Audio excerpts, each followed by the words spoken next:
Good evening. Welcome, everybody. I now call to order our regular scheduled Board of Commissioners meeting. Thank y'all for being here tonight on this wonderful, beautiful weathered day. It's quite a day, and it's always a great day when we have a good turnout to a board meeting. So thank you all for being here tonight. I have asked Pastor Marvin Connolly of St. Augusta Baptist Church to lead us in our invocation tonight, and I've asked PAC 75, the Boy Scouts that are here this evening from the American Legion, that meets at the American Legion, to lead us in our Pledge of Allegiance tonight. And so thank you all for being here. If you would, please stand.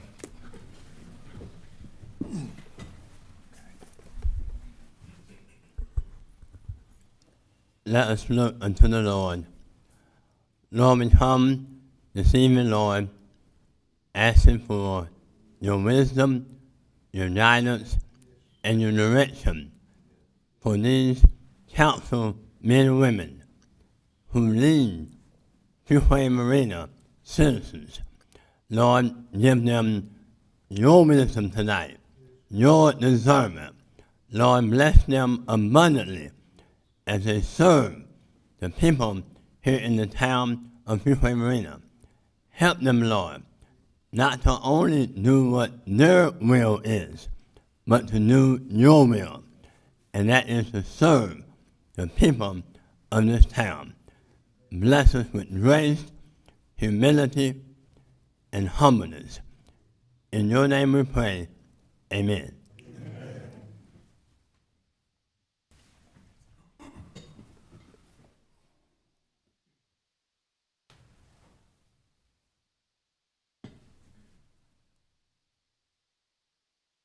Audience, please join me in the Pledge of Allegiance. Scout salute. I pledge allegiance to the flag of the United States of America and to the republic for which it stands, one nation, under God, indivisible, with liberty and justice for all. Two. Thank you.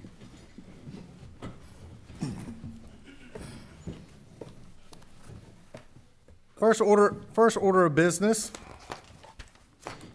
is our meeting protocol. At this time, I ask Town Manager Mitchell to review the meeting protocol for public participation as it relates to this meeting. Adam, good evening. Good evening, Mayor. Good evening, board members. It's good to be with you tonight. Tonight's town board meeting is both in person and live streamed on the town's YouTube channel and Facebook page. Tonight's meeting contains a public comment period and one scheduled public hearing. The public is invited to comment in person. When it is the appropriate time, Mayor Massengill will call on those wishing to address the town board. All attendees that have appeared in person to address the town board during the public comment period should provide your name and address on the green registration sheet by the podium prior to the public comment period beginning. All attendees that have appeared in person to address the town board during a scheduled public hearing should provide your name and address on the white registration sheet by the podium. We ask all those wishing to address the town board either during a public comment period or a scheduled public hearing to begin their comments by clearly stating their name and address for the public record. The public is asked to keep all comments to 3 minutes so that all that wish to speak may be heard in a timely manner. To be respectful of those that may have different views on matters addressed by the town board, we ask that all in attendance respect the decorum of the meeting by refraining from clapping, making loud noises, and generally showing support or displeasure for comments made during the public comment period or public hearings. Police Chief Smith will be asked to escort from the boardroom anyone not respecting the process, and it is the discretion of the mayor as presiding officer of the meeting to continue the public comment and or public hearing periods if the meeting protocol is not followed. This concludes the protocol for tonight's meeting. Mayor? Thank you, Manager. Next item of business is the approval of minutes from the September 16th, 2025 Town Board of Commissioners regular scheduled meeting.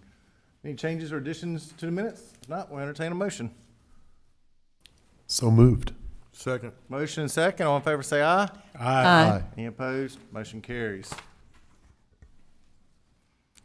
First presentation, item 4A, is a proclamation celebrating National Arts and Humanities Month. More information about this agenda item I will be providing. We have an abundant arts and humanities program here in Fuquay-Varina. and we have an abundance amount of citizens that are involved in the arts and humanities here in our town. And so we appreciate everything they do to give back to our community and involved in our community. It makes it such a wonderful place that we all love. And you can see displays of art all over our downtowns that have worked hard to promote and show on it. We have murals on the sides of buildings. We've had crosswalks that have been painted also. And we have an incredible art center that is led by Maureen. And Maureen leads all of these activities and movements that are happening in this area. And so her and her team works very, very hard to offer a unique programming for everybody in our community. And so that she often has her shows sold out, and anything from theater to art to singing to the chorale to a drama show.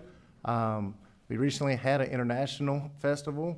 We've celebrated Black History Month there and had a great sold-out turnout. So all these shows stay sold out. So that's why I tell you about this as I get ready to recognize these individuals, that if you plan to go to a show there, make sure you get your tickets in advance. So they do an excellent, excellent job right here. And so, Maureen, would you mind standing so I can, before I read my proclamation, I'd like everybody to, in case they don't know who you are, and then this is Maureen Daly. She runs all of our art center and arts programming, and she has with her a great, this guy.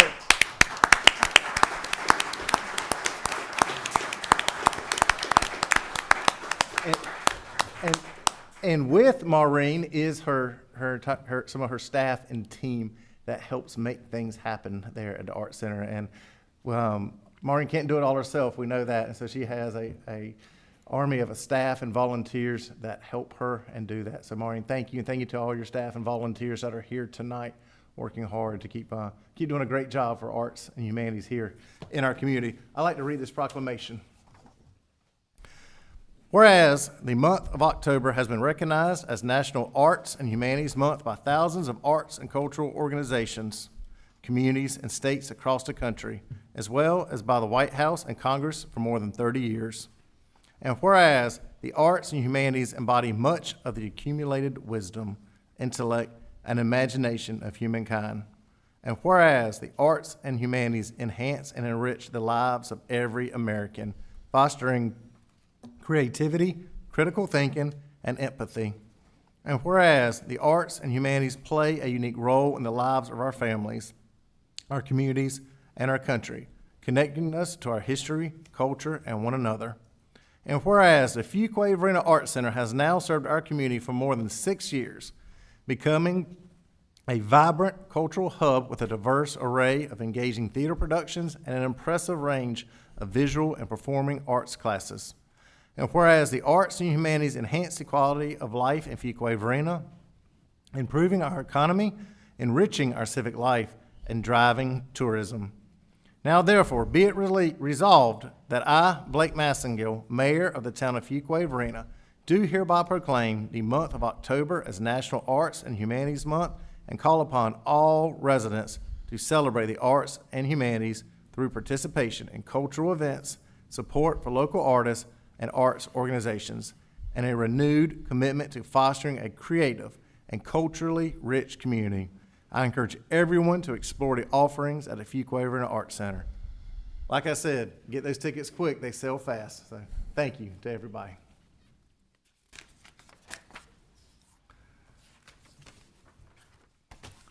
Item 4B, presentation, is a proclamation for National Community Planning Month for October. We have an incredible planning department here in Fuquay-Varina that works very hard to carry out plans and visions of the board here in the direction and tone of our citizens in our community, what our citizens have asked for.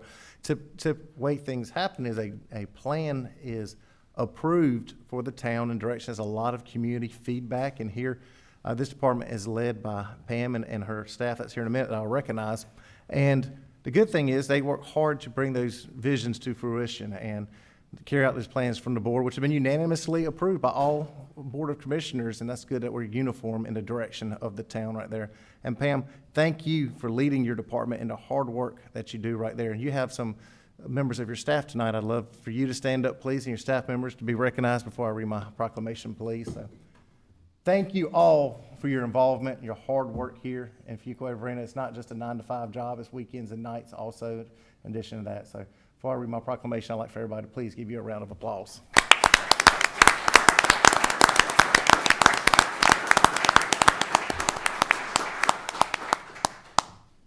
Most all board meetings, Pam, usually, Director Davison, as she's formerly called, is at the dais getting to speak and having some kind of presentation. It's very rare you ever go by a board meeting and you're not up front, isn't that right? That's right. Here's my proclamation. Whereas thriving communities are built on thoughtful planning and proactive adaptation to change. And whereas effective community planning is essential for shaping a future where all residents have opportunities to live, work, and thrive. And whereas community planning provides a vital forum for diverse voices to collaborate and ensure the unique character and aspirations of our community are reflected in its growth. And whereas successful planning requires a dedication of both public officials and engaged citizens, working together to implement innovative and responsible solutions. And whereas October has been nationally recognized as Community Planning Month, highlighting the critical role of planning and building strong and sustainable communities. And whereas this special month provides an ideal opportunity to publicly acknowledge and express gratitude for their dedication and contributions of members of local planning commissions, such as the Fuquay-Varina's Planning Board, who have selflessly devoted their time and expertise to enhancing the quality of life in our community.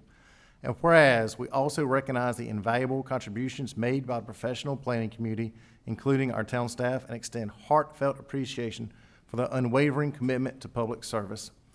Now therefore, be it resolved that I, Blake Massingill, Mayor of the town of Fuquay-Varina, do hereby proclaim the month of October as Community Planning Month in Fuquay-Varina in conjunction with the national celebration, and encourage all residents to participate in planning initiatives that shape our collective future.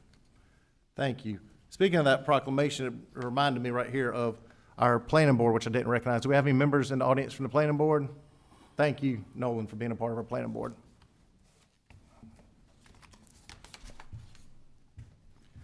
Item 4C, presentation, Fuquay-Varina Microlink Service. More information about agenda item will be presented by the one and only Planning Director Davison and Taylor Colleen of Go Raleigh. Thank you, ladies.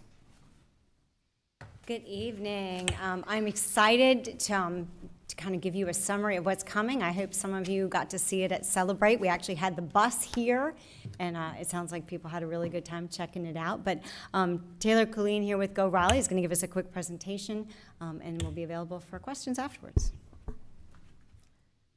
Hello, everyone. As she said, Taylor Colleen, Senior Transit Planner with Go Raleigh. So the FRX current service is a express route with 4 buses each way weekdays between Raleigh and Fuquay-Varina during peak hours. It goes from the South Park and Ride to downtown Raleigh and also stops at Wake Tech on the way there. So we will be sundowning the current FRX service starting on January 2nd, 2026 to make way for a new improved service called Microlink. It's a type of microtransit service, and we're using the funding that was previously allocated to the FRX to have a on-demand kind of dial-a-ride based service. It maintains all the same connections that we had before. So we have the Wake Tech Community College with the 40X, and then we also connect into the 305. And it has just this area you guys can all see. And for the first year, it will be fare free. After that, it will match Go Raleigh's fare structure, and that could be either free to $3-ish, depending on various qualifiers like senior, youth, disability, things like that. So next steps, we will be switching, as we said, January 2nd is when the FRX itself is closing, but Microlink is going to be starting on January 5th, 2026, that Monday. And we're expecting it to quadruple the current ridership hopefully, and definitely lower the cost per boarding. It's budget neutral, as I've said, and you can request a ride based on the app, which is the splash screen shown here, or by calling that number that's on there. That will also be on all the other promo materials.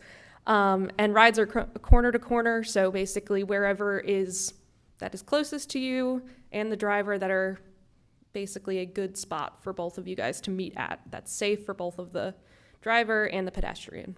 So, yeah. Any questions? I just have a question. So when you call this number, wherever a person is located within the municipality or the city limits, you will go to that person? Yeah, so if you see the map here, anything in that pink zone is our service area, and you can go from anywhere in the pink zone to anywhere else in the pink zone, including those multiple islands that we have. So the Holly Springs one, the Wake Tech Community College, and the Willow Spring High School.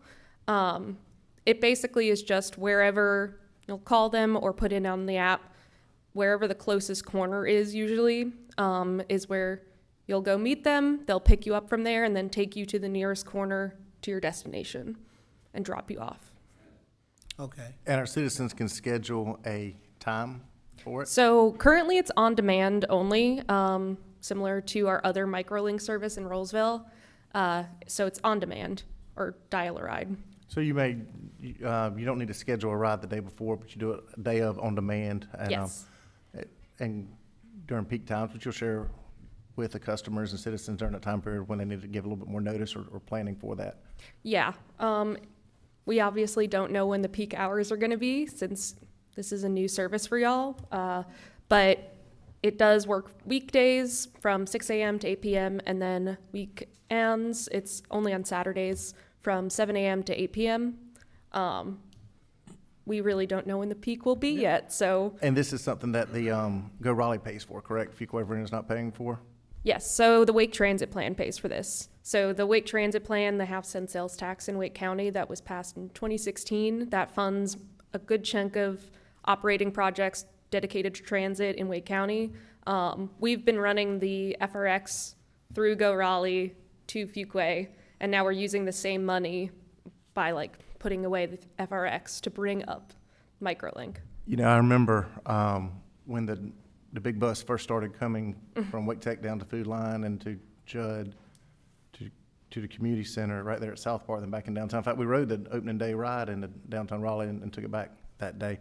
But this right here is something our citizens have really been interested in and really wanting, and being that it's a benefit that's not costing the taxpayers here in town, it's already funded through other avenues. I think you'll see hopefully a good amount of ride share and demand, and we're glad that we can deliver this here to our citizens for a way that they can get to a location when sometimes somebody may not be able to afford other ride locations, or maybe not be able to depend on a family member to take them somewhere because of a conflict or work going on. Here's an option that people have right there to help move around, and so we're glad that we can deliver this here for our citizens.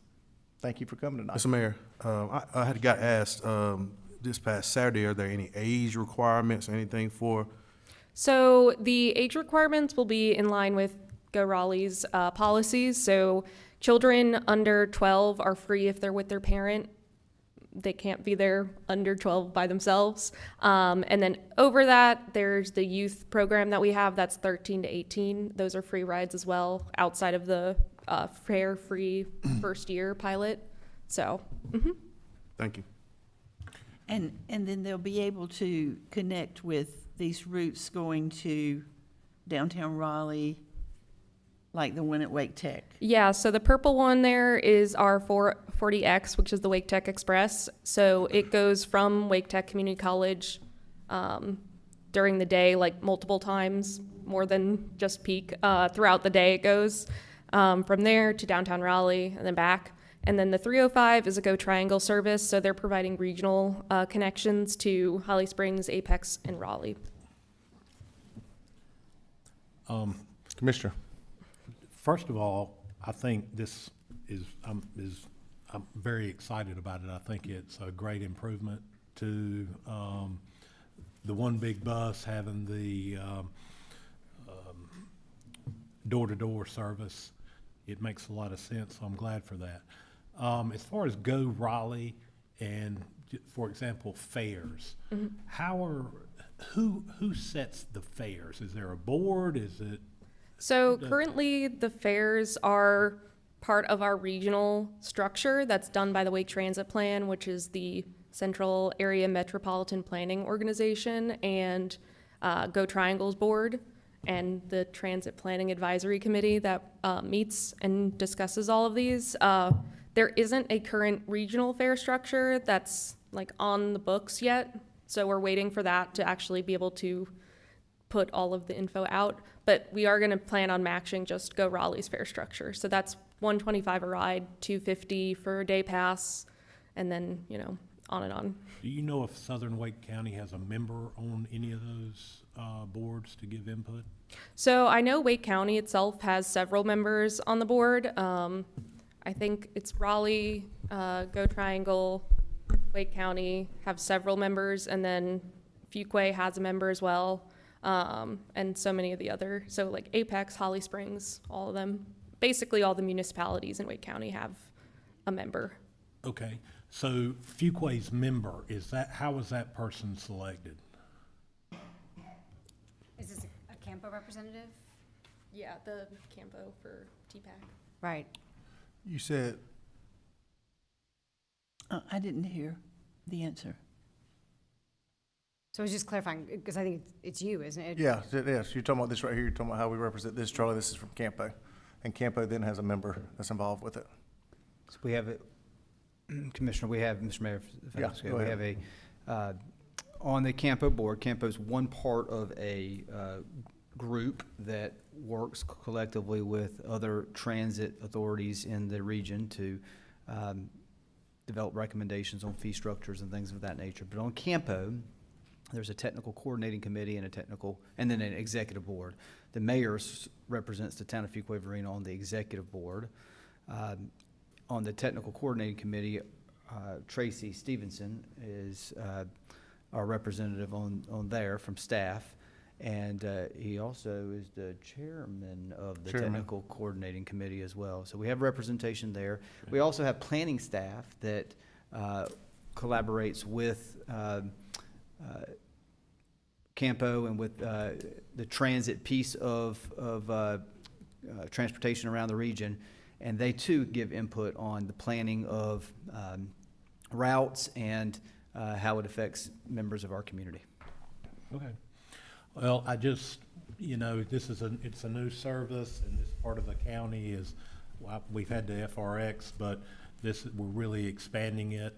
And I just want to make sure that as we move forward, that there's some thought given to the folks that are giving input, whether it's on fares or routes or what have you, that Southern Wake County does have some opportunities to give input and give feedback. I think, Commissioner, you'll see some positiveness with that. I know between Tracy's involvement at technical committee level and my involvement on the executive board right there, and later on the agenda tonight, you can see a ton of Campo grants that we have been able to secure for Fuquay-Varina, and so we have a voice there at Campo that's advocating here on Go Triangle. We'll keep a close look on that. Thank you. Mr. Mayor, I can't see because of a podium. I'm not sure if Allison is in the room or not. She is not. Okay, but Allison Wiley I think Allison is our Yes. representative on the Transit Plan Advisory Committee, and Alyssa, are you the alternate? All right, so we do have planning staff that are involved in that process. Thank you for taking your time to come here tonight. Thank you. Next, we have item 4D, employee recognition for the police department. More information about this agenda item will be presented by Police Chief Smith. Chief, good evening. Welcome. Good evening, Mayor and Board. It's always nice when I can stand before the board to brag on the employees of the Fuquay-Varina Police Department and the good work that they're doing. So tonight I have 3 awards I'm going to talk about, and I'm very excited about this. So the first one I want to talk about is Sergeant Philip Wallinger and Master Officer Seth Crompton have earned their advanced law enforcement certificates. So I know you've seen this before, but I'd just like to remind the board that this is something that's not easily obtained. It takes a lot of work and effort, and it's a point system. And so that point system is based on time and grade, formal education, as well as specialized training. So often times require several hundred hours of specialized training, and in doing so, the candidate then demonstrates advanced knowledge, skills, and experience in law enforcement, which then makes them eligible. So these two gentlemen have put in the time, the hard work, and the effort, and as a result, they have earned their advanced law enforcement certificate. So I want to congratulate them and give them their awards here. Congratulations, Master Officer Crompton. Congratulations, Sergeant Wallinger. Next, I would like to recognize Sergeant Earl Williams III, and he's being recognized tonight for recently earning the Federal Bureau of Investigation Law Enforcement Executive Development Association, also known as FBI LEDA, the Trilogy Award. The FBI LEDA Trilogy is a leadership development program consisting of 3 distinct courses. Those courses are Supervisor Leadership Institute, the Command Leadership Institute, and the Executive Leadership Institute. So you see it hits all levels in this program. These courses each last 4.5 days, and they aim to build leadership, identity, skills, and knowledge at different career stages and can provide college credit upon completion. So he is one of 2 in the organization that have actually completed this Trilogy Award. So congratulations, Sergeant Williams.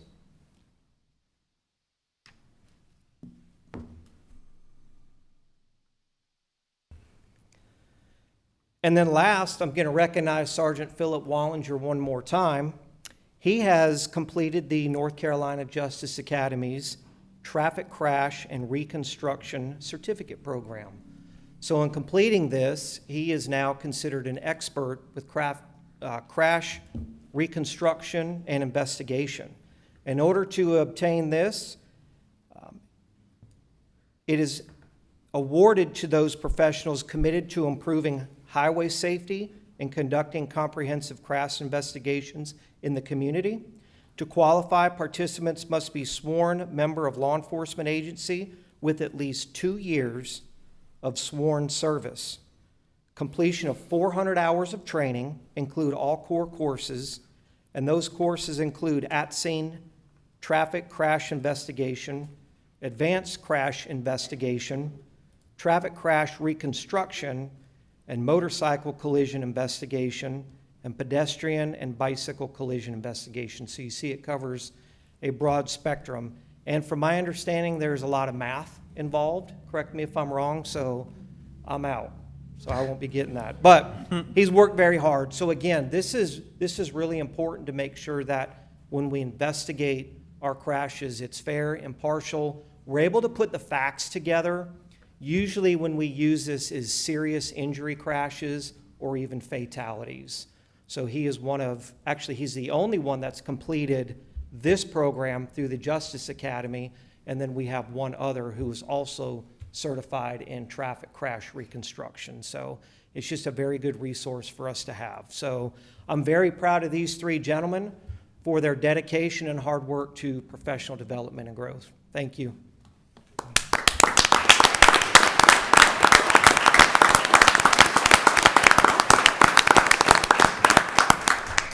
Gentlemen, first of all, thank you for taking your time to continue your education and better yourselves and bring back new training and initiatives and investigations where you can continue to keep our citizens safe here in Fuquay-Varina. And I appreciate you taking the extra time to earn these awards and these recognitions right here. Our citizens approve it in our town, and the way that we know our citizens appreciate and approve of what you're doing right here, 93% of our citizens here in Fuquay-Varina feel safe in our community. And that's a community survey right there. So thank you for your hard work. Each and every one of y'all continue to do that.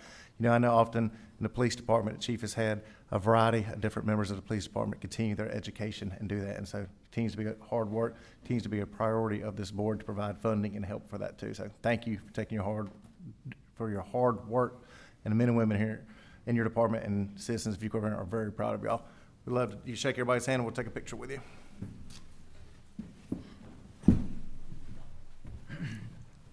Okay.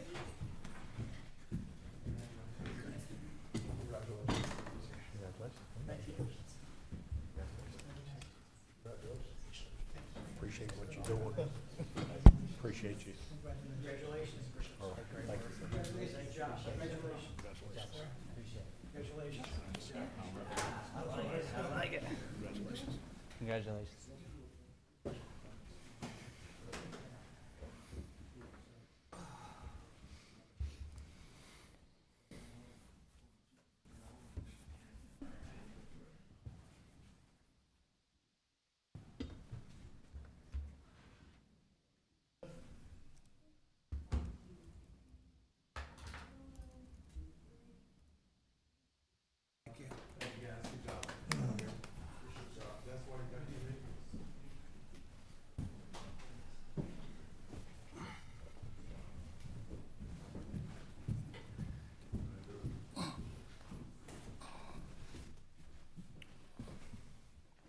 No, just bragging on the police department for employee recognition. But what I also want to mention is this weekend we had our Celebrate Fuquay-Varina Festival. And that's pretty much all staff is on deck for that event this weekend. And so we had nearly 15,000 people come to downtown Fuquay on Saturday. On Thursday night, the Varina concert was kicked off, and that was a great showing right there. But all the staff's there on Saturday pretty much the roads start closing before the sun comes up, and then they're not open until nearly sunset by the time they open. But it's impressive how much of our staff works hard right there, quickly opening roads back so the public can start moving around, but helping run that festival right there. And we had a huge amount of positivity there. And it's all departments that are involved in our town. And so I want to recognize our entire staff for their hard work in regards to that. So many positive comments that came at this festival. I mean, whether you were there for an art booth or you were there at a food eating contest, by the way, our fire department still retains 3 years in a row. That's right, Chief Jones right there, one of our very own members of the fire department, 3 years in a row carries the world champion Fuquay-Varina food eating contest. And we had music bands, we had a BMX show. We had a lot of good things there. And so, the weather helped out, and that was great. We praise the Lord for delivering that, but the public really had a good time there. So thank you to all of our staff. I want y'all to be recognized for the public that's here too, to know how hard all of y'all worked to put that festival on, and a lot of positive comments and hard work in regards to that. I know Jonathan's department takes the lead on some of that, but Jonathan, I know you rely on all the departments there to help you with that and putting that festival on. So good job for all of y'all right there. Thank you. Public comment period. At this time, the town clerk will call on individuals that are in attendance and have registered to address the town board prior to the meeting. The public comment period is a time for the public to address the town board about any matter that is not the subject of a scheduled public hearing. Those speaking are asked to begin by clearly stating your name and address for the public record. Please limit your comments to 3 minutes in order that all who wish to speak may be heard in a timely manner. Teresa, do you have anyone signed up? We have 2 people. First person is Dr. Marvin Connolly. Reverend, what a great invocation earlier tonight for us too. In fact, Reverend Connolly is a retired superintendent with the school system Cumberland, and I recognize you at a previous board meeting also for a coin and recognizing your great service in our community and all the hard work that you've done. So thank you for being here tonight. Thank you, Mayor. Now that I'm retired, someone asked me, what do I do in retirement? I told them that in the morning, I do nothing. And in the afternoon, I finish what I started in the morning. And then in the evening, I rest and prepare to repeat my schedule the next day. You shared that with me earlier, Reverend. That's hilarious. Good evening, Mayor Massengill and council members. Pardon my voice, disorder, and speech impediment. My name is Dr. Marvin Connolly, Jr. I live at 102 Summerlin Drive in Georgia, but I serve as the pastor of St. Augustine Missionary Baptist Church for the last 2.5 decades. Located at 605 Bridge Street in the Lincoln Heights precinct and Pine Acres vicinity. I come before you tonight not only as a pastor in the community, but as a voice for a neighborhood that feels increasingly ignored. Since 1904, especially since 1976, St. Augusta Church has been a strong partner with the town of Fuquay-Varina to improve not only the entire town, but especially the Pine Acres and Bridge Street area. Directly across from the church's front door, a two-story multifamily townhome duplex is under construction. I'm not sure I would call that construction. Since that project began, we've experienced a constant, unsightly build-up of construction debris. Nails littered the road. Several of our parishioners have suffered repeated flat tires just from trying to leave the church service. It's not just inconvenient, it's dangerous and disrespectful. I ask you plainly, are there no enforceable regulations requiring builders to clean up debris? Are street sweepers or metal detectors not required to prevent nails from remaining in the road? If these requirements do exist, why are they not being enforced? We've watched an increase in high-density, multifamily home construction in our neighborhood over the past few years. In fact, I thank Ms. Pam for responding to some of my questions, and it seems that the residential medium density and residential low density, there's been some rezoning in our community to town center residential to accommodate this construction over the past few years. Often on lots, in my opinion, that are too small to support them, and it raises serious concerns about rezoning, enforcement, and equity. When the voices of our residents spoke out loudly before this current project began at Longfellow and Bridge Street, these concerns were met with silence. Yet the construction was approved and proceeded anyway. If you've driven by, you might agree with me that it's a mess. Frankly, I have to ask, will this be tolerated in other parts of Fuquay-Varina? Will this be allowed in front of downtown churches, or in more affluent neighborhoods, or in front of the church you attend? It appears that when it comes to the west side of town, the historically African-American side, enforcement, accountability, and construction appear to fail. Our community has worked hard for generations, since back to as early as 1945, when 25-foot lots were recorded. They've tried to maintain beautiful homes. Since arriving in Fuquay in 1999, I've encouraged our parishioners to invest in their property, beautify their surroundings, and keep the community clean. But what good is our work if developers allowed to build without regard to the historic character, safety, and integrity of a historic section of our town?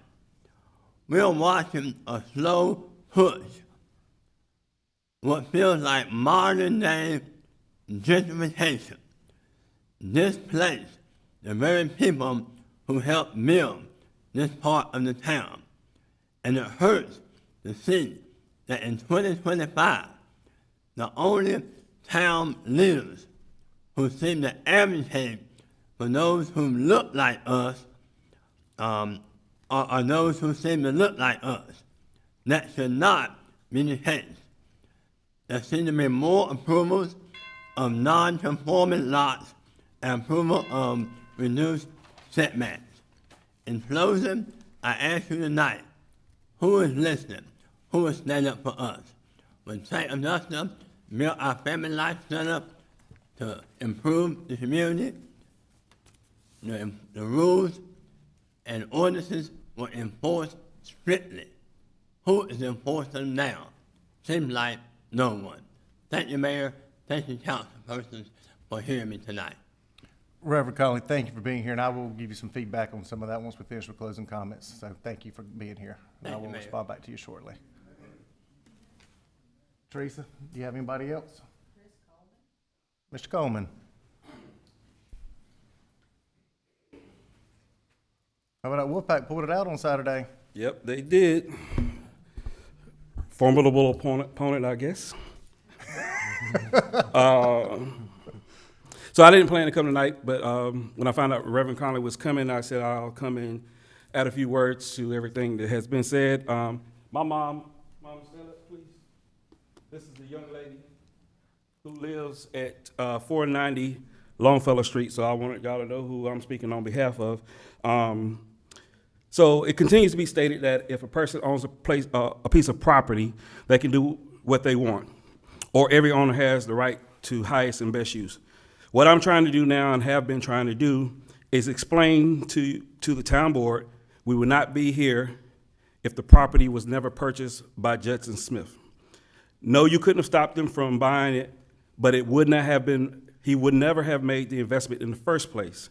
I believe if he didn't already have prior knowledge that it would be moved to TCR.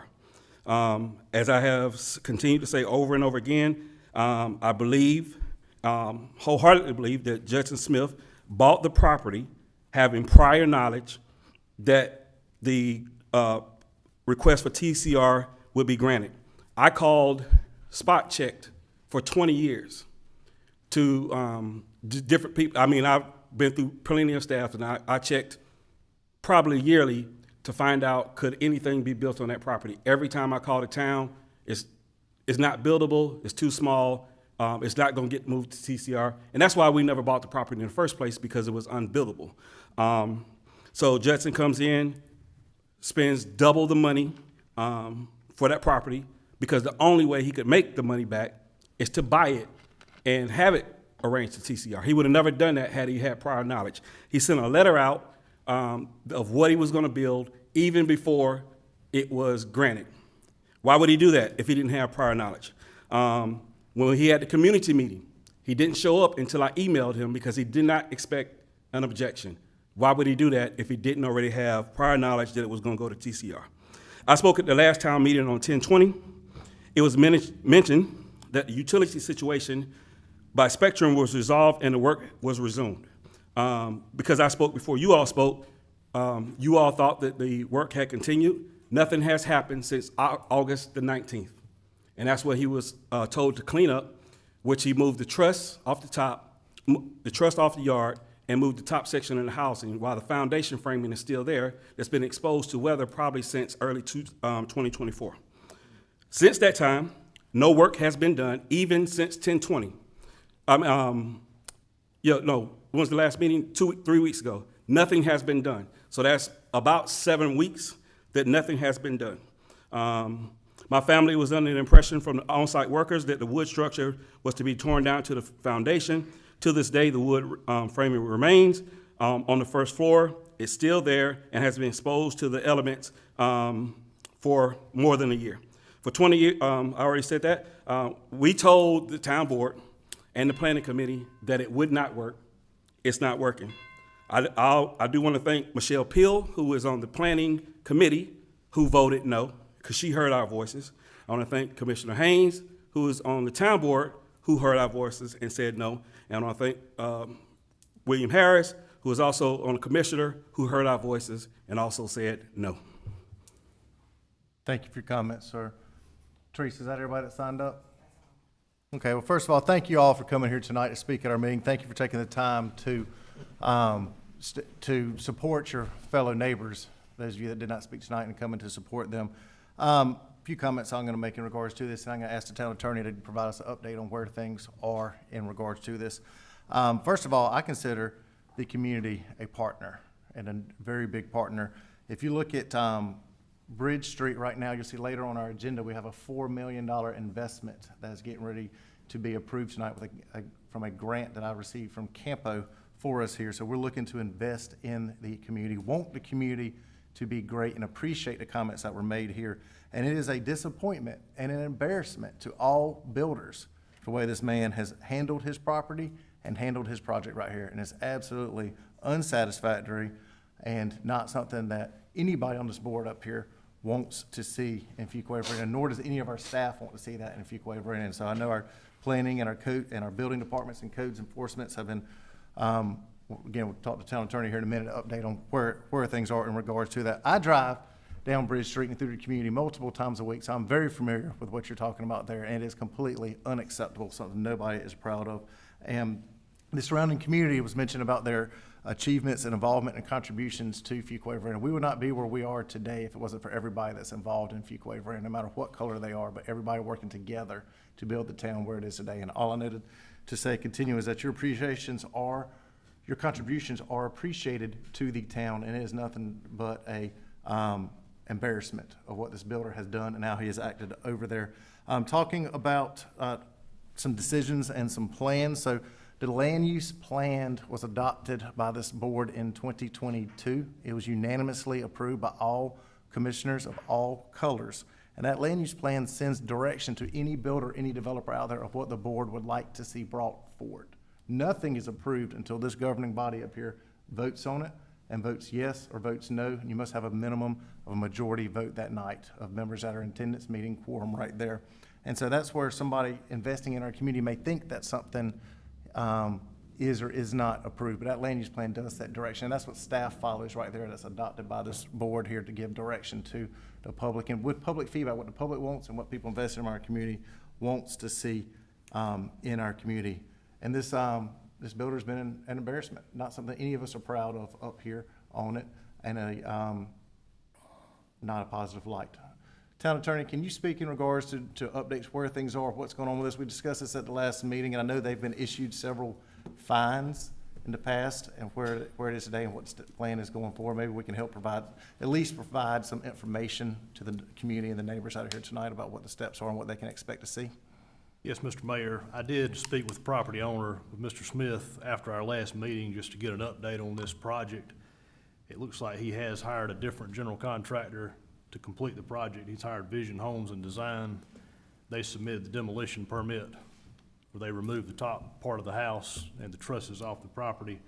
Yeah, and talking with the inspection director, Chris Hennett, they've completed that demolition. Now they're set up in our portal to submit a permit to continue the building project. That has not been submitted yet. But we're staying on him as far as getting updates and keeping this thing moving. You know, the legal remedies we could pursue, they could take a lot of time. You know, we want the project to proceed and be finished and have a product there at the end of the day that looks a whole lot better than what's out there right now. I know that during the construction process, code enforcement has been out and issued fines, you know, for the condition of the job site, and they've been out there and cleaned up some, and then it would get back bad again. So I know that our people have been out there throughout the process watching this thing, and that's kind of the status where we are right now. Well, I think town attorney and management really, we need to make sure that code enforcement and any from a legal side for you, Mr. Attorney, and then also from our code enforcement, anything at any time we can do, stay on this project every day. And there's no grace period, no leadways. They get fined immediately, and any next steps from a legal standpoint that we can be doing here. Neighbors are unhappy. We know that. The board's unhappy about this, and this needs to be rectified as quick as possible. I would express to you to continue to, when you have routine meeting, when planning inspections are having meetings with a contractor out there, to make sure that, sorry folks, my throat got dry. Make sure they are routinely staying on top of them on a positive progression and timeline laid out, but also cleanliness of the job site. At minimum, this job site immediately needs to stay. And he needs to do his best to rectify the situation and try to make this be a job site that people want to see and proud of there. It's not what the community wants to see going on right now, and it needs to not be a headache to the neighbors. Well, it's my top priority in my office to get on this, and I've got direction from the board and the community, and we're gonna do whatever's necessary to keep it moving. Thank you, Mr. Attorney. Mr. Mann? Mr. Attorney, you mentioned that there's a new contractor. Yes, sir. Do you know who? It's who is the- Vision Homes and Design. I don't know the principal in that company. Okay, I don't. I was curious, I just wanted Let's to. do make sure this new contractor understands the problems that's been there and that he doesn't think he's coming to repeat the same problems right there, because it's not. And our inspection staff, they're gonna deal with the structural, if there's any issue with what's out there now, and Chris Hennett, inspection director, he may be able to speak to that as far as what'll be required going forward. Adam, you have any comments you want to add? or Yeah, I was say just in going to regards suggest, I that? know there was a concern about the existing wood framing out there and the exposure to the elements. And I know that our inspections director has given guidance to Judson Smith about what would be required from a building code standpoint to demonstrate that any remaining wood structure, if it's going to continue to be built upon, there's going to have to be measures taken by Judson Smith to work with a third-party structural engineer to assess that and demonstrate that remaining wood structure is suitable to be built upon to finish the completion. If not, then it will have to be removed and essentially started over. So there is a process in place that state building code drives, and our inspections department is going to ensure that Mr. Smith and his now new general contractor adheres to that, or else they won't be able to continue advancing the construction of that home. And there'll be fines and no leadway given to them other than what we're required to by law. Exactly. Okay. All right. Thank y'all for that information here.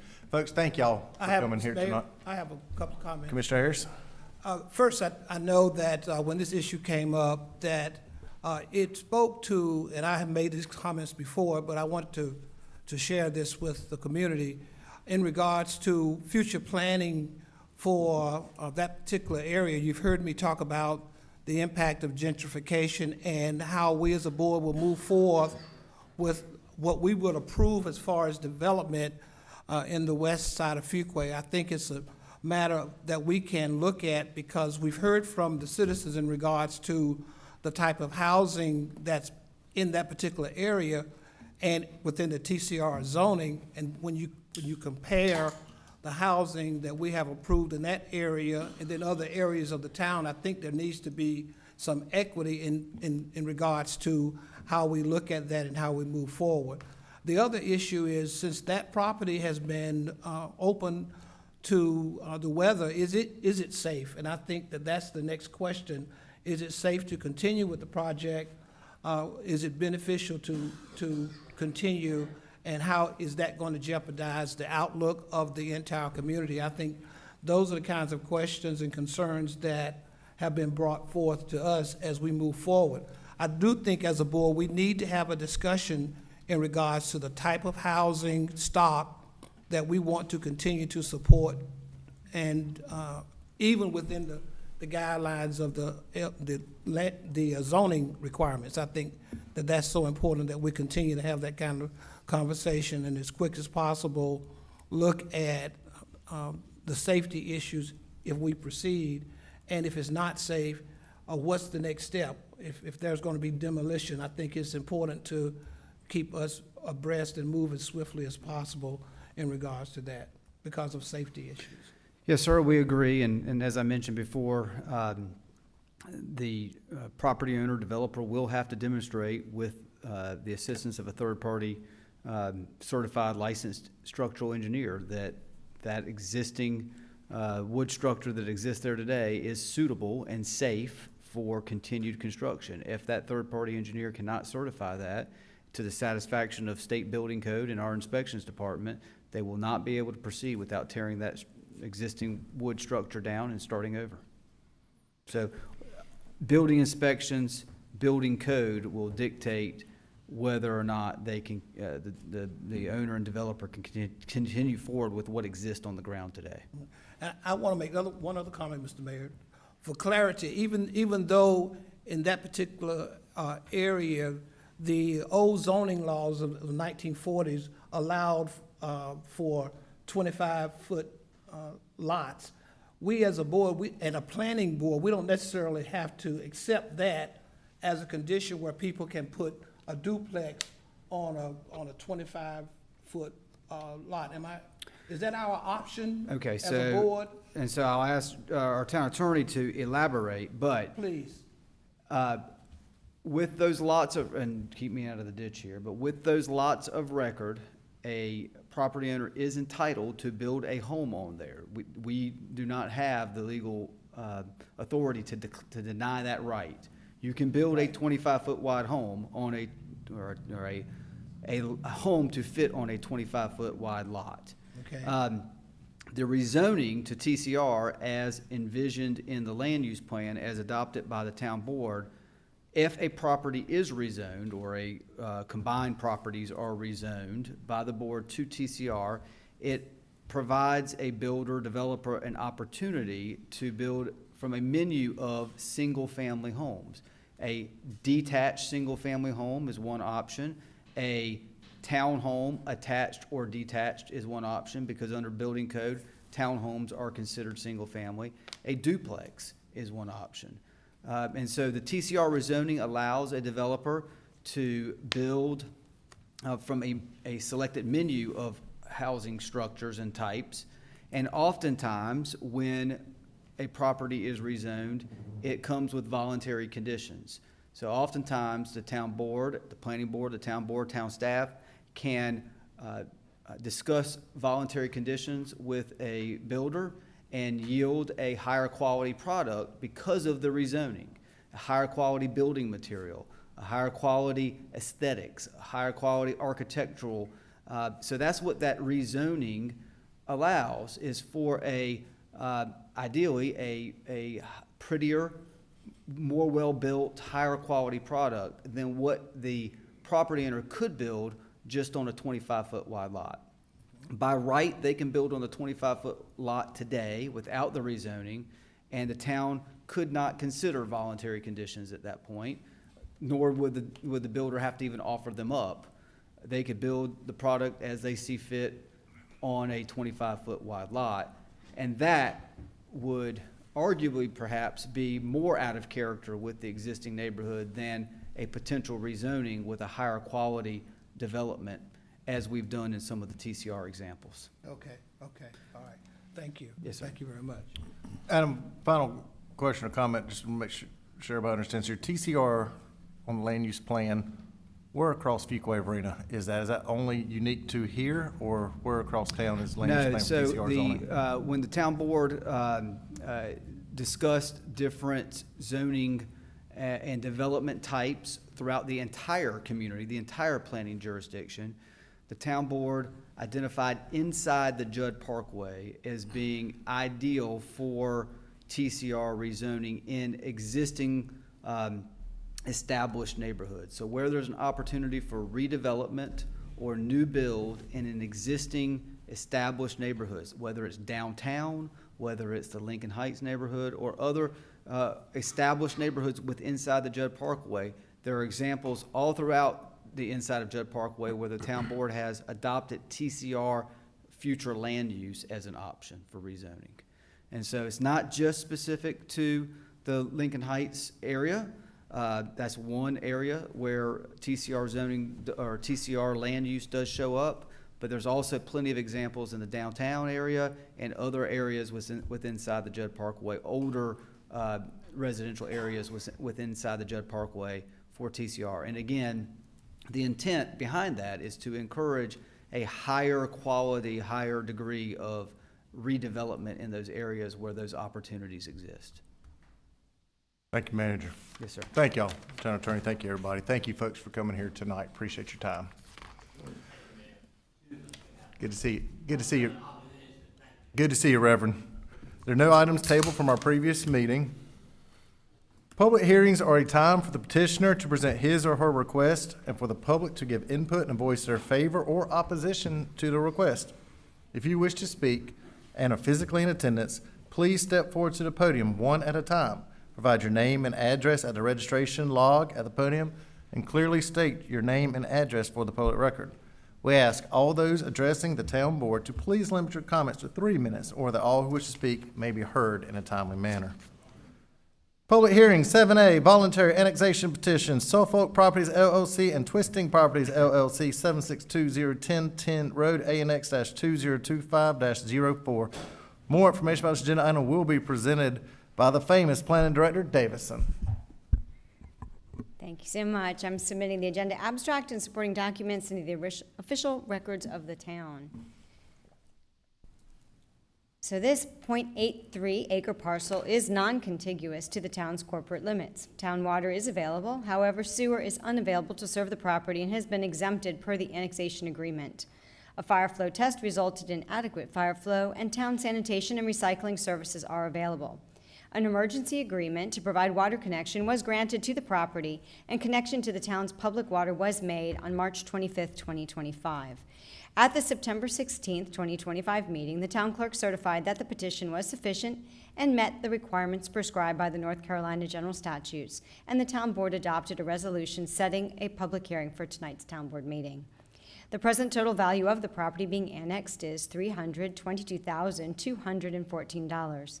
The suggested motion tonight is to adopt the annexation ordinance to extend the corporate limits of the town of Fuquay-Varina to include property owned by Suffolk Properties LLC and Twisting Properties LLC, ANX 2025-04, and to approve the declaration of annexation as presented and recommended. I'm available for any questions. Thank you, Director Davison. Hearing is now open. Does anyone wish to speak in favor of the voluntary annexation petition? Good evening, Mr. Mayor, board members. I'm Wayne Malden with Malden Watkins Surveying, 139 North Main Street here in Fuquay. We put this rezoning together for the owner to have before you tonight. As most of you know, he's already has the water connection. He had a bad well that was contaminated. So we have just got the petition turned in order to get him annexed into the city limits. If any of you have any questions, I'll be glad to try to answer them. Thank you. Thank you, Wayne. Does anyone else wish to speak in favor of the voluntary annexation petition? Does anyone wish to speak in opposition to the voluntary annexation petition? Hearing is now closed. Any discussion by the board? If not, what's the pleasure of the board? Mr. Mayor, so move. Second. I have a motion and a second. All in favor say aye. Aye. Aye. Any opposed? Motion carries.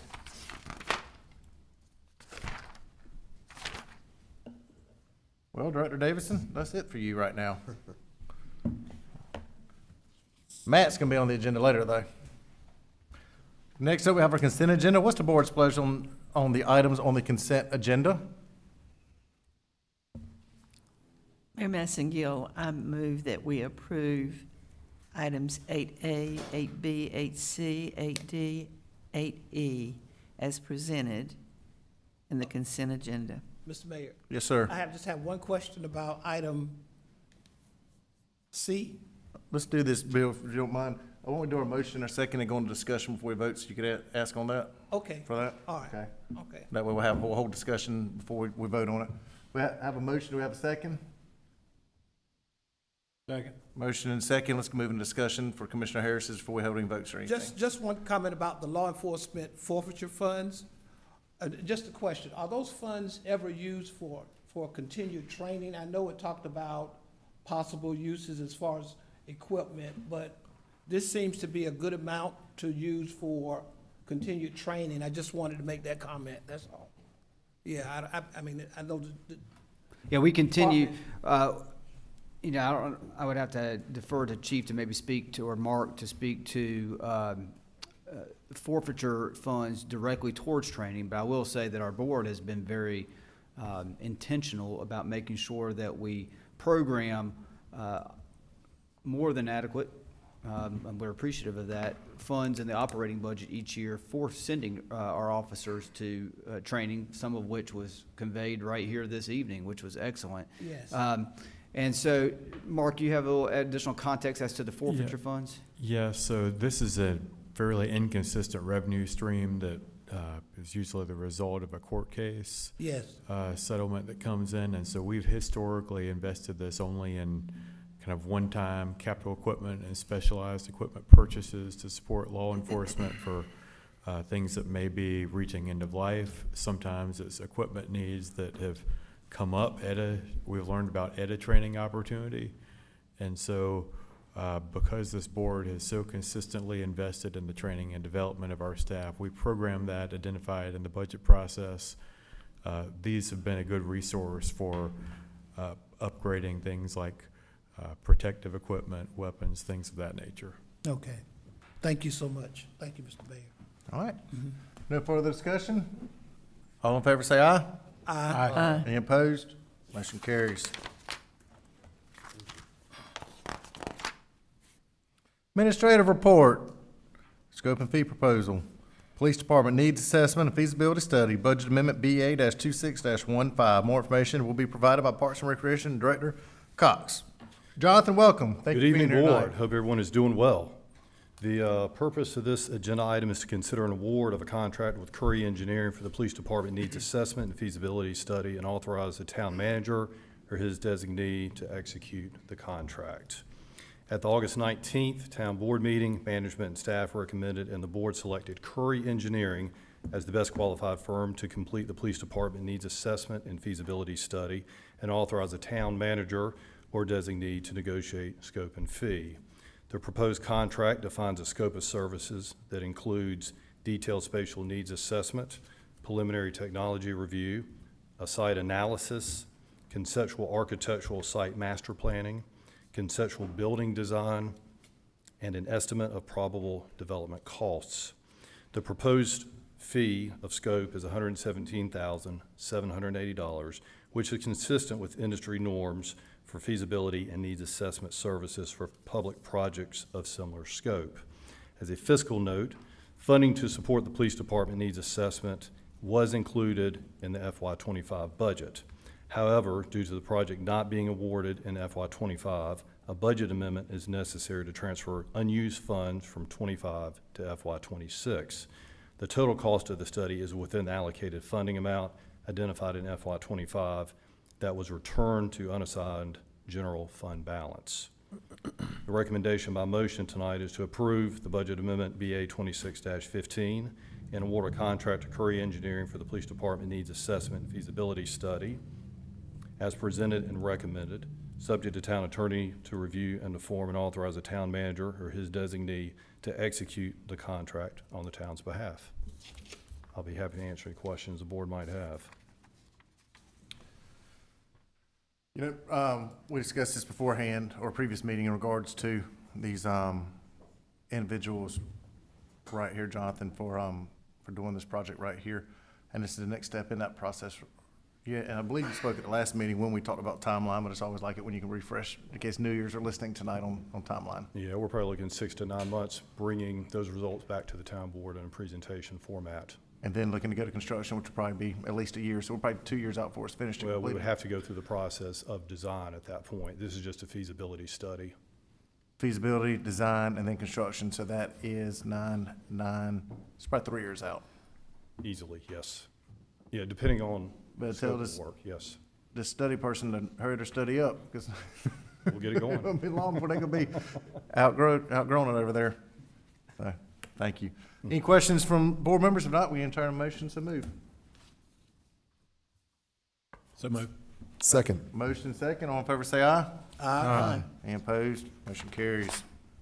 Scope and fee proposal, South Park Community Center design renovation. More information about this agenda item will be presented again by Parks and Recreation Director Cox. Alrighty, the purpose of this agenda item is to consider an award for a contract with HH Architecture for the South Park Community Center design and renovation project, and authorize the town manager or his designee to execute the contract.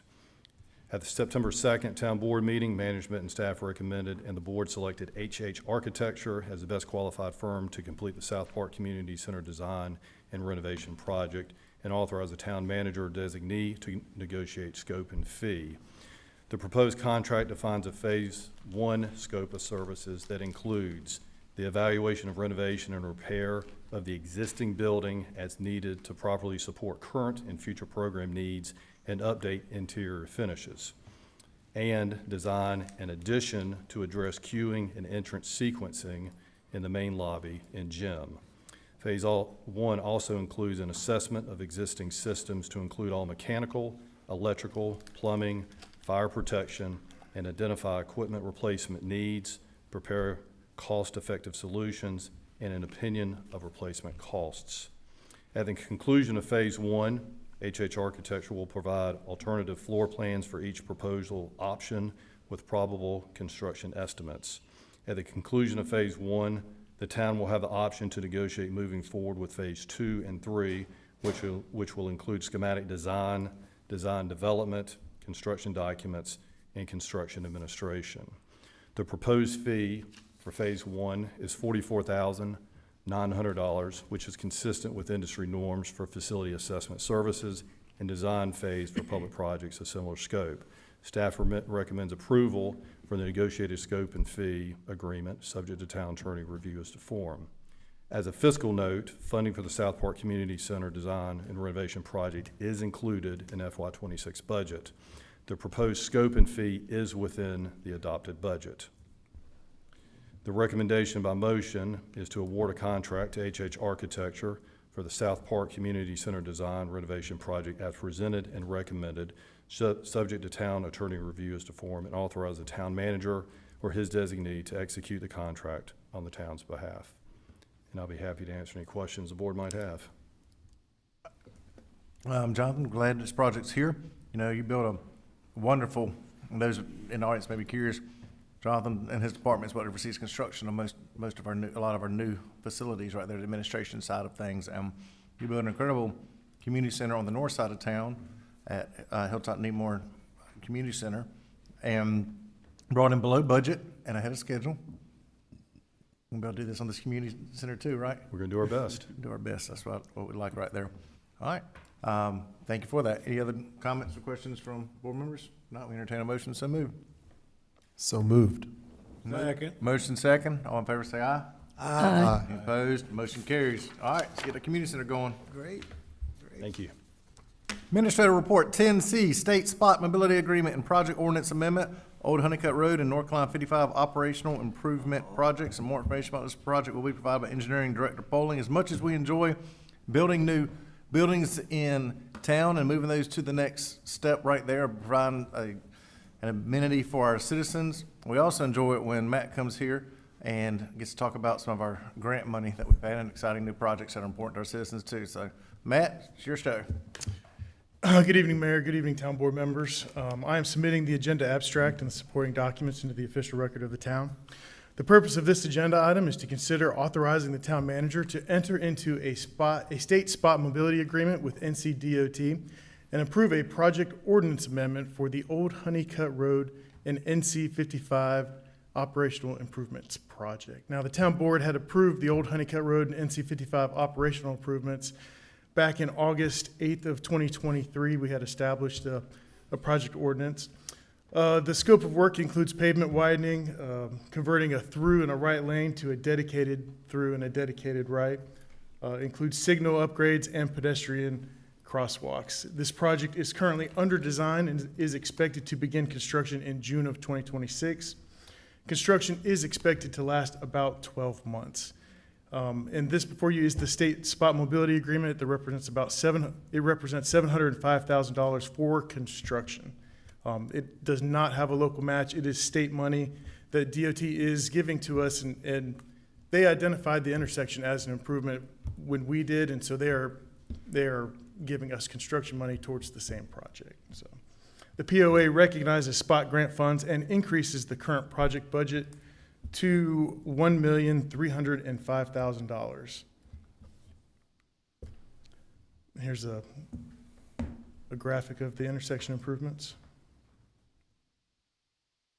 And so the motion tonight is to authorize the town manager to enter into a state spot mobility agreement with NCDOT for the Old Honeycutt Road and NC 55 Operational Improvement Project, subject to the town attorney's review as to form and approve the project ordinance POA 2611 in the amount of $705,000. And with that, I'd be happy to answer any questions. You know, Matt, we're talking tonight about all the projects you have, and we'll continue talking about these, how you've been able to get this approved, and what it's taken with the board is we have initiated projects and then gotten them designed so they score very highly to be able to get more money from the state government to pay for these projects. And this shows the strategy right here is working and getting done. This is a major intersection that is heavily traveled and really backs up right here. It's gonna make a difference right here. So thank you for your hard work on that. We entertain a motion to move. So move. Motion, do we have a second? Second. Motion second, all in favor say aye. Aye. Any opposed? Motion approves. Would be a good day to oppose a transportation project. Item 10D, State Spot Mobility Agreement, Budget Amendment, and Project Ordinance Amendment, Old Honeycutt Road and Kennebec Road Operational Improvement Project. Matt? I'm submitting the agenda abstract and supporting documents into the official record of the town. The purpose of this agenda item is to consider authorizing the town manager to enter into a state spot mobility agreement with NCDOT and approve a budget amendment and a project ordinance amendment for the Old Honeycutt Road and Kennebec Road Operational Improvements Project. This project was previously allocated LAP funds, so this is a project that we had submitted a LAP grant for. Campo actually awarded it LAP money, and we were responsible for a match of $614,000. But the state DOT had also identified this as a project that needed improvements as well. And so we beat DOT to the punch. We had already started the process, and DOT recognized that we had already started all this work. So they're putting money, $250,000, towards our match of the Campo grant. And so it includes signalization of this intersection, a new 10-foot wide sidewalk, curb and gutter, storm drainage, pedestrian improvements. The project is currently under design. It's almost at 60%, with construction expected in the summer of '26, and construction is expected to last about 12 months. And so here's Old Honeycutt Road, Kennebec Road. The Willow Springs High School is in the top left portion of that graphic. Why not a roundabout? That is a good question. It was not part of the analysis, so Okay. yeah. They only use roundabouts when it makes the best sense? Well, and in this particular area, the right-of-way is actually pretty tight, so it wouldn't fit. You need a little bit more right-of-way when you're building those roundabouts, and so because of the right-of-way constraints, it wouldn't fit. Looks like on the turning lane on Old Honeycutt Road, somebody tried to make a roundabout already. Yeah. Yes, sir. Trying to make a roundabout. I've heard some complaints about the folks trying to, make the roundabouts. Trying to make the roundabout. Yeah, I hear It's the high school kids in their trucks, I think. I don't think that would work out very good if our police department's nearby. That would not be a good day right there for them. So the recommended motion tonight is to authorize the town manager to enter into a state spot mobility agreement with NCDOT for the Old Honeycutt Road and Kennebec Road Operational Improvement Project, subject to the town attorney's review as to form, and approve a budget amendment, BA 2619, and a project ordinance amendment, POA 2610, in the amount of $250,000. And with that, I'd be happy to answer any more questions. Matt, thank you for this presentation. As always, when we can bring home money from the Campo board and then turn around and have you get us more DOT money, and so that just saves the taxpayers money right there. So we're proud of this project. Entertain a motion, so moved. So moved. Motion, do we have a second? Second. Motion second, all in favor say aye. Aye. Opposed, motion carries. We did miss a big opportunity there with that. We could have put the storm symbol in the middle of that roundabout for Will Spring. Build a big roundabout, put a big storm logo in it. It'd be like a tornado twirling around in the middle, kind of like a storm right there. I'm sure we should have enough right away, Matt. That's why we couldn't have a tornado emblem in the middle of it. We have Storm Walter. Yeah, we got Storm Walter could have gone there. That's right. Oh, that would have been awesome. Maybe we'll find another spot for Storm Walter. Yeah, Storm Walter can go somewhere else. I guess we knew better than to ask the county to pay for a roundabout with a school mascot in it. I probably wasn't going nowhere with it, Matt. County don't pay for nothing. You found that out at the last meeting, didn't you? This is not county money. I love the county. I don't know what you're talking about. I didn't say you didn't love them. I just said you let them know they don't help much. Administrative reports, item 10E, municipal agreement, budget amendment, project ordinance amendment, Lincoln Heights and Bridge Street pedestrian improvements, project BL-0174. More information is coming from Matt. This is the project I mentioned earlier tonight that'd be Yes, coming sir. forward. I'm submitting the agenda abstract and the supporting documents into the official record of the town. The purpose of this item is to consider authorizing the town manager to enter into a municipal agreement with NCDOT and approve a budget amendment and project ordinance amendment for the Lincoln Heights Bridge Street Pedestrian Improvement Project, BL-0174. And so in the most recent round of LAP grant awards, town staff secured funding for right-of-way acquisition, relocation of utilities, and construction of the Lincoln Heights Bridge Street Pedestrian Improvements Project. The Lincoln Heights Bridge Street Pedestrian Improvements Project will provide the installation of sidewalks along with ADA-compliant handicap ramps to enhance pedestrian connectivity. The project will also include drainage improvements, pavement widening, and additional pavement markings along Bridge Street from McLean Street to Northwest Judd Parkway. The town is expected to execute the required municipal agreement and obligate its share of the project's costs. Town staff is requesting that the board authorize the town manager to execute the agreement and return it to the North Carolina Department of Transportation for the governing board's approval. The pending municipal agreement is similar to previous LAP project funding agreements executed by the town and reviewed by the town's attorney. Prompt execution of this agreement is necessary to expedite the federal funding obligations. And so the total, the federal portion of this was $2,847,000. How did we get that? I'm sorry? How did we get that? How did we get the? $2,847,000. Through cost estimates. I'm sorry? Through cost estimates. So How did we get the money, or how did we? How did we get the money? LAP grant. Through LAP grants. We apply. I mean, Who provides LAP grants, is what he's saying? Oh, Campo provides the LAP grants. That's the board that Tracy's the technical How did they choose advisor this on? project? So they have an intricate scoring system that takes into account connections, they take into account benefit cost ratios, they take into account all the different locations, is it close to schools, is it close to police departments? There's lots of different scoring criteria. Commercial centers. Commercial centers. Yep. Walkability. So, but I'm assuming that the town put together the Yes, sir. proposal, and then is it Campo that has to? They review grade them? the applications. You have to have a Campo make a unanimous resolution, or not unanimous, has to be a resolution passed by Campo to fund a project. Tracy, you're the technical advisory board, you make a recommendation to the executive board, which then I'm on the executive board, and we vote for it, and we vote yes, and Fuquay gets money. Does that sum it up? Yep. Yes, sir. And if Campo does it, you said it's unanimous? I'm not gonna tell you every vote we ever had at camp was unanimous, but it pretty daggone close to, we all work together on that and try to work for towns that have good projects and get that stuff done.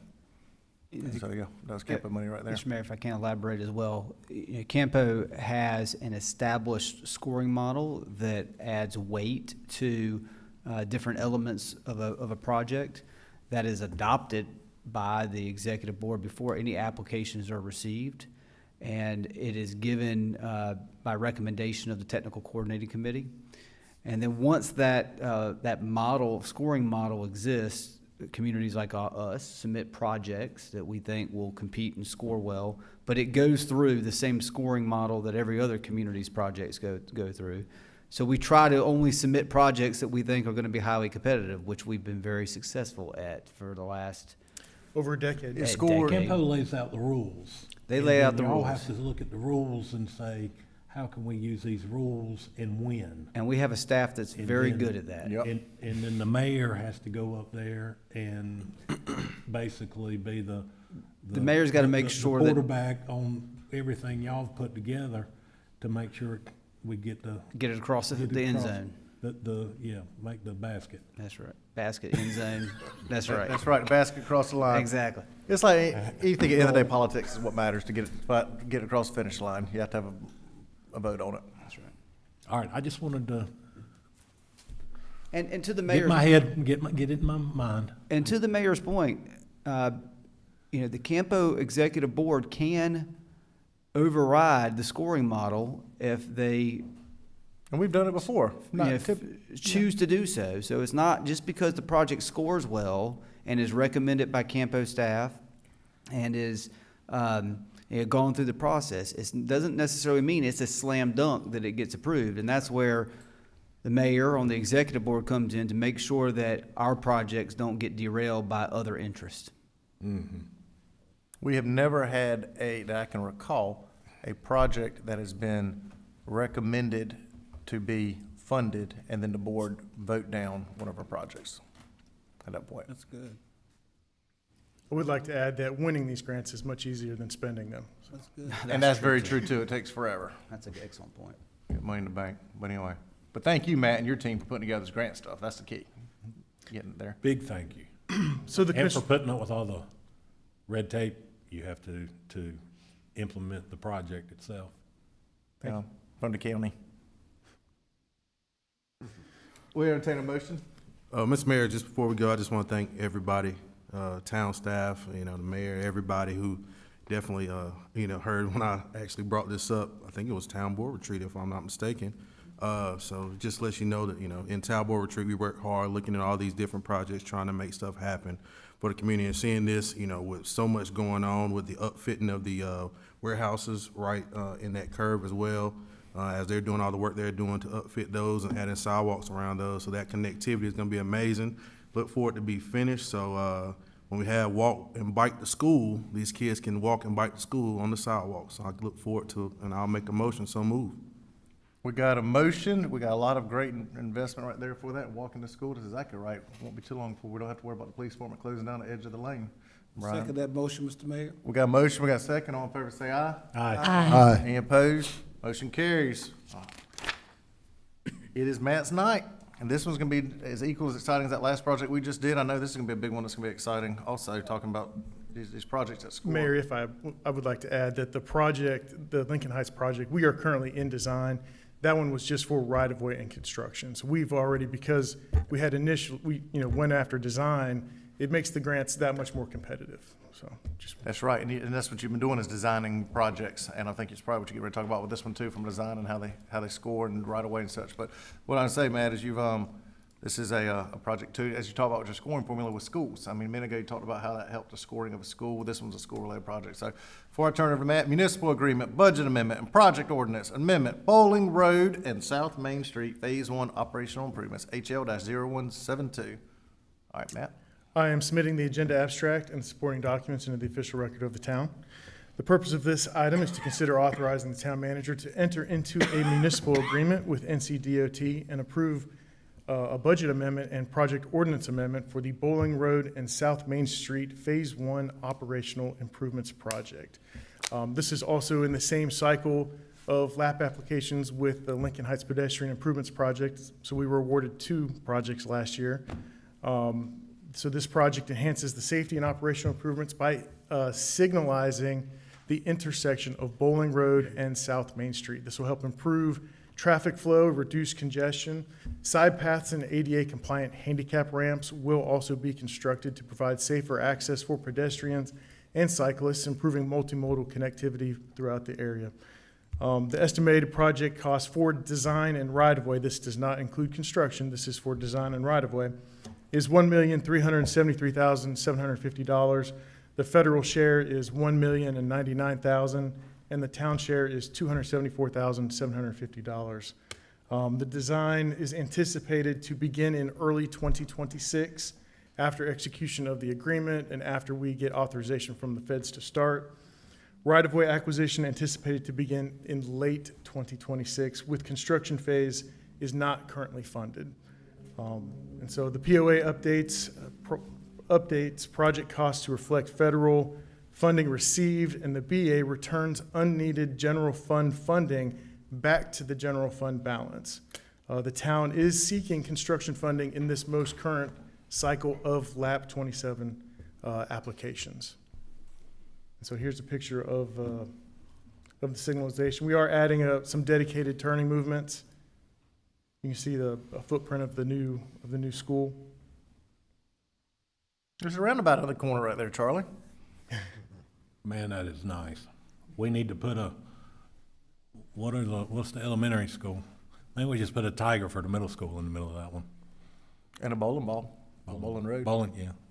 Better than the sewer plant, the road used to be called. New good name, that's right. Will you go back to that previous, or you, Go ahead. or you had not finished? Oh, I was going to say the recommended motion tonight is to approve Budget Amendment BA 2618 and Project Ordinance Amendment POA 2609 to appropriate the $1,099,000 in grant funding and reduce the transfer from the general fund balance and authorize the town manager to enter into a municipal agreement with NCDOT for the Bowling Road South Main Street Phase 1 Operational Improvements Project, HL 0172, subject to the town attorney's review to form. And with that, I'd be happy to answer. So any Matt, questions. obviously, this Yeah, intersection improvement is needed because of the two schools that, the county has, put at this site. Do they contribute at all to the intersection improvements? So the current legislation that is in place prohibits municipalities from requiring the school system to contribute to any kind of roadway improvements. Okay. Do they voluntarily contribute? They do not. Can they? DOT will end up paying for it, so they'll go to an analysis with MSTA is the division within NCDOT that will determine from their TIA what improvements that they could require, and then NCDOT will make a decision as to whether or not they're going to implement those improvements.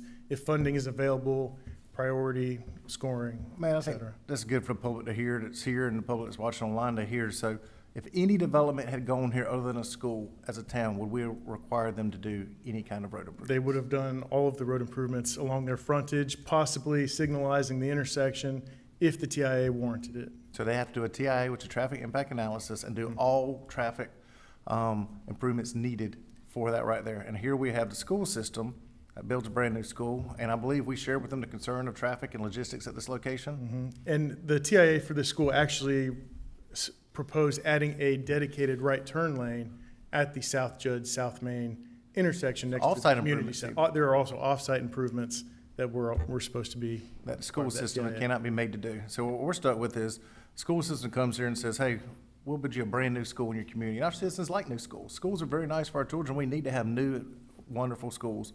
And then by the way, when they go to, after we told them we want a new school, and they go to build it, they say, but by the way, we're doing 0 road improvements for you. So then our citizens are very upset, because they can't get through carpool, they can't get anywhere, and they're stuck in traffic. And we can't, and here who's bringing hundreds of cars daily into it. We've seen a ton of complaints from the adjacent neighborhood and residents, and understandable. So, but at the end of the day, we then have to spend our money. We're talking grant money here in a moment that we got also for this. And the county contributes nothing, no help at all. That's correct. That's a shame right there, because here we're stuck trying to figure that out right there. This is an improvement that citizens have talked about heavily. It started, I think last year, was that when the school opened, Matt? Yes, Is that sir. right? And we know immediately started having calls. I think the police department's had an officer there nearly every day having direct traffic. And again, the county said, too bad, we don't care. We're not helping you. Sheriff's Department doesn't help out. Nobody helps out. We're stuck here paying for all of it and all the improvements there. That if it had been anybody else out there, they would have been required to pay for it and do it. Talk about partnership. So Campo is our partner. Tell us about this grant. Tell us about the money that we got here. Yeah, it's $1 million, $1,099,000 in federal share and $274,750 in town match. It is for design and right-of-way, and we are submitting for construction funding here on the 31st of this month, and we will be pursuing construction funding. So, And we know that it's positive from our conversations with the LAP funding, that we believe it's going to be positive for the next steps and some funding on there, because the scoring model and kind of teeing up this project for one step at a time. But timeframe, talk about timeframe. Design will begin early 2026. We still have to go through the execution of the agreement, has to be adopted by the Board of Transportation, or has to be signed off on by the Board of Transportation. And then we have to go to the feds and ask for PE authorization, or preliminary engineering authorization, which takes anywhere from 30 to 60 days for them to release the money for us to begin soliciting designers. And then once we can solicit designers, then we can start the designing process. And with the current federal situation, who knows how long that may take. It's trying to be 2 or 3 years at least for 3 years, if not longer, for this complete when we're driving on it. Yes, sir. And all due to something we knew up front that the county refused to do anything about. Okay. But we are taking steps to remedy that. So. And we're taking steps. Yep. Thank you. Thank you. Let's entertain a And motion I do to think, just move to and not add- let us hold it up any. Just to add my 2 cents, I'm kind of jumping off maybe what the town manager came with maybe the state legislation doesn't allow, doesn't require it.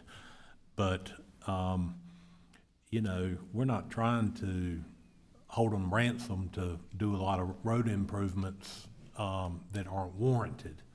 And they should want to do the necessary improvements to move traffic in and out. And it just seems like that as these schools are being built, there should be, we talk about, you know, collaboration is the word that's used. There should be some collaboration and some help between the two to do that, but that's just a. Mr. Mayor, I would echo that. What it's done, because this is where I live, and it's created neighborhoods to become cut-throughs, and so definitely it could have used collaboration. And I know the police department has done all that they can do, but it's created a very dangerous situation that I've heard complaints about. So I would enthusiastically, support this motion as well as these other measures that we've taken tonight, because it's also for safety reasons. Yeah, Mayor, if I may. Please. So it also adds a second entrance into the school site. Right now, the buses are coming through the subdivision, and we're trying to do away with that. We don't want those buses running through the subdivision. The school needs a second entrance for the buses, and that this design will provide that. Good. Matt, thank you. We entertain a motion to move. So moved. Second. Motion second, all in favor say aye. Aye. Motion's approved. Administrative 10G, Austin Ridge Greenway BL-0092, Project Ordinance Amendment, Budget Amendment, and Supplemental Funding Agreement. It's Matt's night. It's the last project of the night. Got some more money for a great green. Go ahead, Matt. I'm submitting the agenda abstract and supporting documents into the official record of the town. The purpose of this agenda item, is to approve a budget amendment, project ordinance amendment, and authorize the town manager to enter into a supplemental funding agreement with the North Carolina Department of Transportation for the BL-0092 Austin Ridge Greenway project.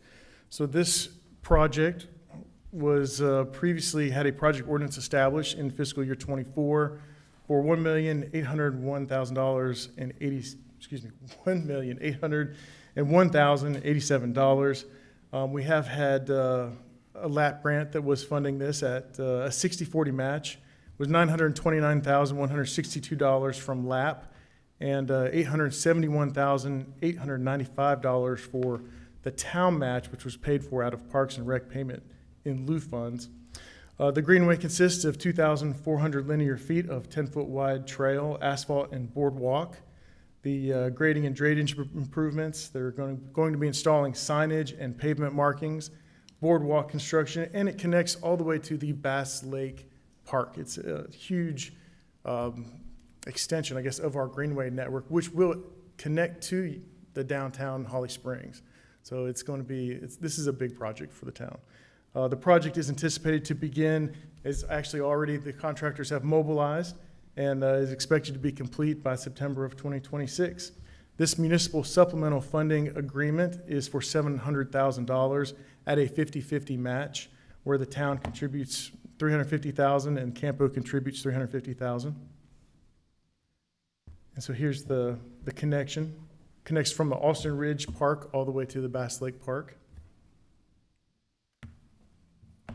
And so the motion tonight, the recommended motion, is to approve a budget amendment, BA 2620, and project ordinance amendment, POA 2612, to appropriate the additional $350,000 in grant funding and reduce the transfer from the general fund balance in the same amount, and authorize the town manager to enter into a municipal supplemental funding agreement with NCDOT for the BL-0092 Austin Ridge Greenway project, subject to the town attorney's review as to form. With that, I'd be happy to answer any additional questions. Man, I was trying to see on my agenda, I think you just had on a previous slide, I was trying to, didn't you have a date on there or time? Yeah, right there. That's what I was saying. begin this year and be a year of construction. That's what I thought right there. That's great. We look forward to that and do some kind of fun dash or run that day or bike ride or some kind of grand opening on that trail, because that's going to be a big connection point that a lot of people are going to like. I think a lot of our community could really be involved behind that, enjoying our Greenway expansion. This is the #1 amenity that our citizens said that they want added from a Parks and Rec standpoint, is expanding Greenway trails. And so this checks off a big box of really linking a bunch of long trails together right there. And so it's really a lot of positiveness right there. And this money came from a Campo grant. Yes, sir. All right, way to go, Campo. All right, we're entertaining a motion to move. So moved. We have a motion, do we have a second? Second. Motion second, all in favor say aye. Aye. Opposed, motion carries. Matt, good night right there with all those grant projects right there. Exciting night right there, and exciting for all these new transportation infrastructure projects to start, at the same time with Jonathan's projects on expanding some of our services for our citizens here in town. So thank you. Thank you. Item 11A, Manager's Report. Thank you, Mayor. And maybe before getting into a few items to report on to the board tonight, I might just elaborate again on the great work that Matt and his team are doing in the engineering department. Matt and his team, they get beat up a lot. You know, they go out there and get us money, and then they get projects started, not in the time frame that any of us would like, and certainly not the citizens, because they're all excited about it. And then after 1 week of the project commencing, you know, I'm at Matt's door, you know, why isn't it done yet? And yeah, Matt's like, it doesn't work like that. It takes years to complete these projects, especially when you get federal funding. So I recognize that Matt and his team Matt particularly from management, gets beat up quite a bit, but they are working hard and they're doing a great job. And there's just a tremendous, once you dangle the carrot and you show the community that we're out there doing a lot of great things in terms of transportation improvements, the want is that it gets done, you know, yesterday. And unfortunately, it just doesn't work like that. But we sometimes put the pressure on Matt and his team to try to deliver faster than what is reasonable. But Matt, thank you to you and your team for all your hard work and effort on advancing these projects forward. I know it's appreciated. Scott Musselman passed his Level 1 building exam in the inspections department, and Keith Powell also passed his Level 1 building exam. So we want to congratulate both of those gentlemen for continuing their professional development and further adding value to our department in the inspections department. Mike Scarborough passed his Grade 3 wastewater collections exam in the public utilities department. So we want to congratulate Michael on his career advancement as well. And the Hill elevated water tank is being drained for annual maintenance. So if you see water flowing across North Main Street, that is why. It's an annual maintenance routine. And then smoke testing of the gravity sewer system inside the Judd Parkway will begin tomorrow.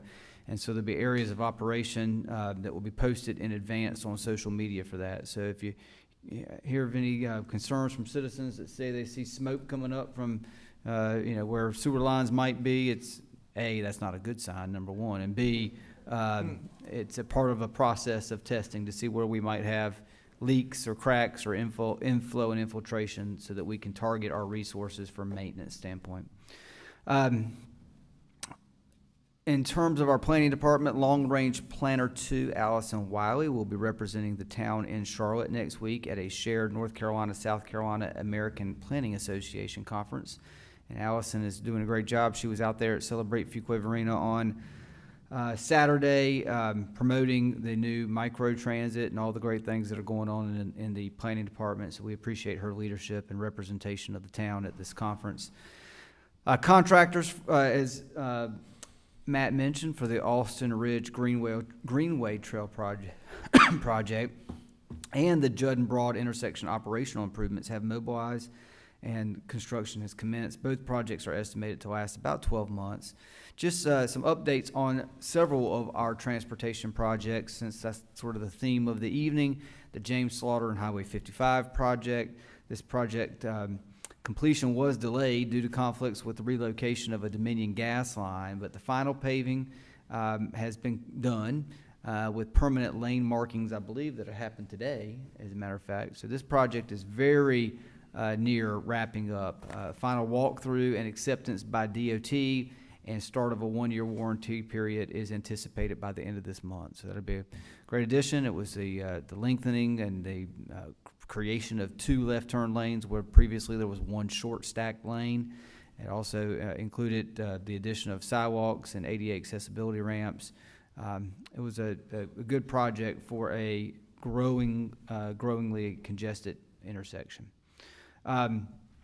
The Drone Street sidewalk project is right here beside Town Hall. The replacement of existing pipe underneath Jones Street is underway, which required NCDOT approval.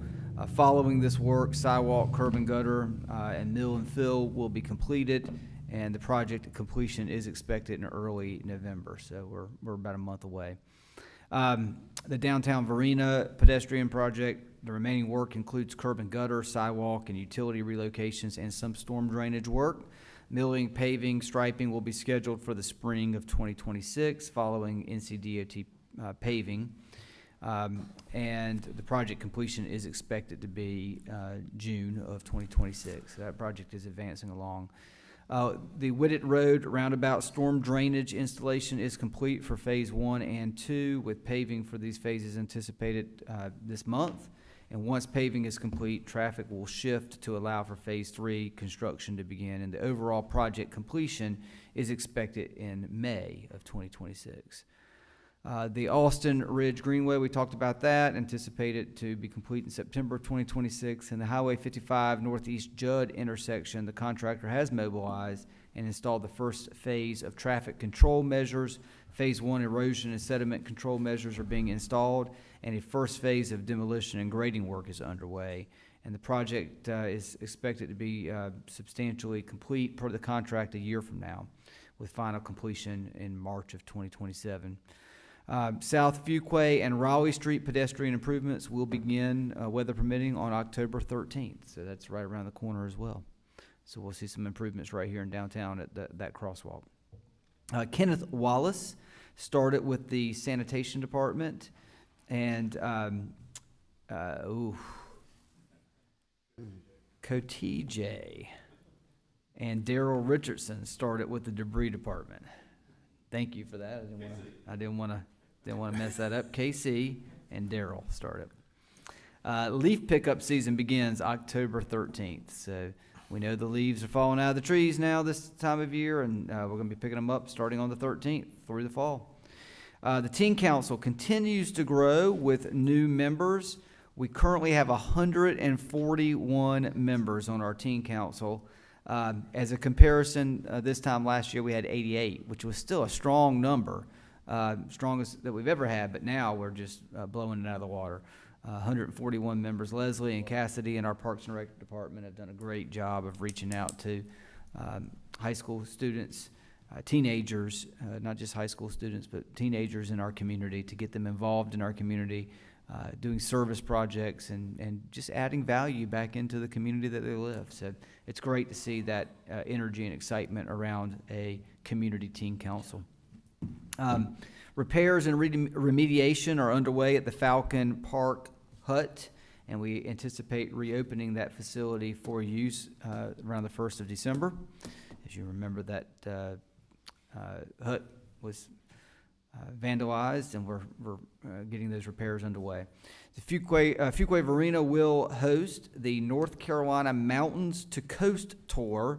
This is the North Carolina Amateur Sports event on Wednesday, October 8th at South Park. The 450-mile bike tour starts at Lake Lure and ends at Fort Fisher, and we're a stop along the way. The tour has over 800 participants and representation from 38 of the 50 states. So it's a pretty big event, and we're going to be hosting a site for one of their stops along the way, and just want to thank Jonathan, you and your team for accommodating this. It's going to bring some good recognition to our community. Hopefully some of those bikers will come back later when they're not zipping through town, and we'll spend some money and invest in our community. They're spending the night with us too. They are. One night, so have a good chance to eat some good food, so have enough energy to ride the next day. That's right. And, enjoy all our town has to offer right there and be fast. Exactly. That's right, Mayor. The Art Center hosts 2 international artists this week. The B Twins sharing their uplifting message and Brazilian music on Thursday, and Gunhild Carling, Sweden's Queen of Jazz, brings her energetic show on Friday. And the center is gearing up for the 3rd annual Film Festival to be held on November 14th and 15th, and is looking for participants to help screen and score submissions. So if film is your thing, or you know someone that does like film, you might ask that they contact the Art Center to talk about how they might be able to help out. If interested, they can call the Art Center or check out the Film Festival online. And earlier, the mayor recognized National Arts and Humanities Month and mentioned murals as one example of how our community conveys our artistic chops. As a metric to support that, in the last 5 years, we've gone from 4 to 12 murals in our downtowns, in addition to the many art displays that are hosted by the Fuquay-Varina Downtown Association through En Plein Air. So we have definitely stepped up our game when it comes to art in our downtown community, and it is being noticed and recognized. Now people are coming downtown and enjoying dinner and maybe a beverage in the social district, and are walking around and checking out our murals because there's plenty to look at and enjoy. Logan Baker was promoted from firefighter 2 to senior firefighter under the career ladder. Sawyer Gaskin likewise was promoted from firefighter 1 to firefighter 2. The final FEMA report for the Sharon Harris Nuclear Power Plant emergency exercise drill that was conducted here in town, it was released last week. I don't know if Chief Jones is in the back. He was instrumental in leading that drill. The Fuquay-Varina command post was evaluated during that drill and received an excellent score in all graded categories.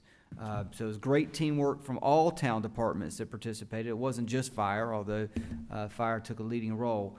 Every town department participated. Assistant Manager Matthews played an instrumental role in that, and it was just a great way for us to convey our competency and ability to handle an emergency situation if one were to ever occur.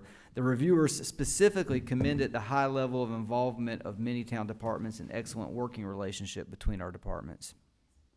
On September 19th, Detective Salvatore Fundero was honored by the State Bureau of Investigation's Internet Crimes Against Children team with a Case Recognition Award. This achievement reflects Detective Fundero's dedication and hard work in protecting the children of our community, and the Fuquay-Varina Police Department remains committed to safeguarding our youngest residents and working tirelessly to bring justice to these critical cases that certainly involve children in our community. And I wanted to circle back around, Commissioner Harris, you had asked earlier about whether any of the funds that were discussed earlier tonight have been put back into training, and I was just kind of thinking back and sort of reflecting on, and while Mark is correct that much of which we have invested in has been equipment needs, oftentimes those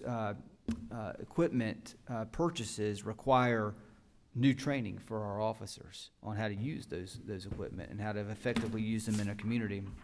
And so in many ways, and I know just under previous administrations when Chief Fonstock was here, I know that a lot of times there was associated training involved with the purchase of new equipment within our police department.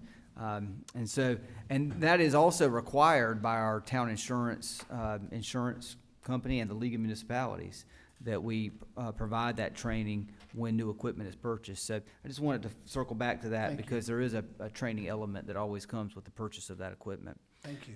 Yes, sir.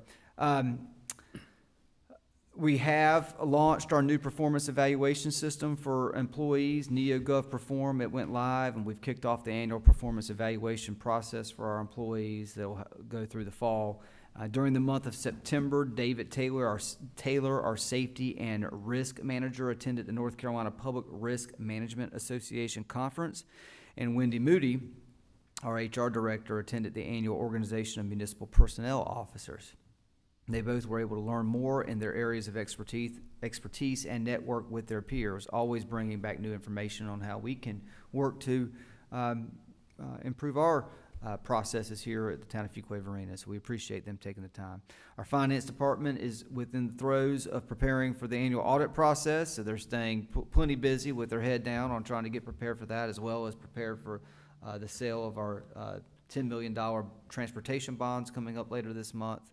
And since our last meeting, we have had numerous successful and well-attended Follow Me to Fuquay-Varina concerts, an amazingly successful community festival, Celebrate Fuquay-Varina, with darn near perfect weather, both on Thursday and Saturday. It was fantastic.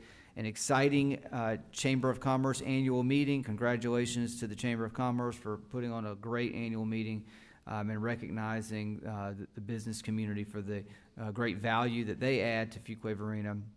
The mayor gave a great status report to the members of the chamber and those in attendance on the progress that's being made here in Fuquay-Varina. And some great community outreach events with the police department have happened since our last meeting. So just a lot of positive activity in the fall, early fall of 2025 in Fuquay-Varina. You have a few items within your agenda to draw your attention to. The police department Friends with Wisdom at Universal Health on Judd Parkway will be on Wednesday, October 15th. And I think that's right. And then the ever-popular Haunted Trail will be at the Carol Howard Johnson Environmental Education Park on Saturday, October 18th. Family Fright will be from 5 to 6. It's pretty scary, but if you really want to get your hair up, Full Fright from 7 to 9 p.m. on the 18th. In addition to that, we have our last Follow Me to Fuquay-Varina concert of the fall series. North Tower will be here on October 23rd at Centennial Square. And then the Fuquay-Varina Downtown Association will host a downtown trick-or-treat on Friday, October 24th from 2 to 5 p.m. If you want to see a lot of well-dressed, costumed kids in our community getting their joy of candy, be downtown on that day from 2 to 5 p.m. The Fuquay-Varina Fire Department will have an open house on Saturday, October 25th at Fire Station 1. That's right, from 10 a.m. to 2 p.m. And our police department will have a Create with a Cop event at Rescue Wood Rehab on Saturday, October 25th from 10 to 12 p.m. With that, Mr. Mayor, that concludes my report to the board this evening. I'm happy to answer any questions the board might have. It's a pretty exciting time to be in Fuquay-Varina. Great time and exciting things. It was a good night with a lot of things going on and been very successful since past couple of weeks since our last board meeting of good events right here. So thank you, Manager. Yes, sir. On that. Next item of business, Commissioner Harris, any comments? No comment, Mr. Mayor. Thank you. Thank you, sir. Commissioner Adcock, any comments? Yes.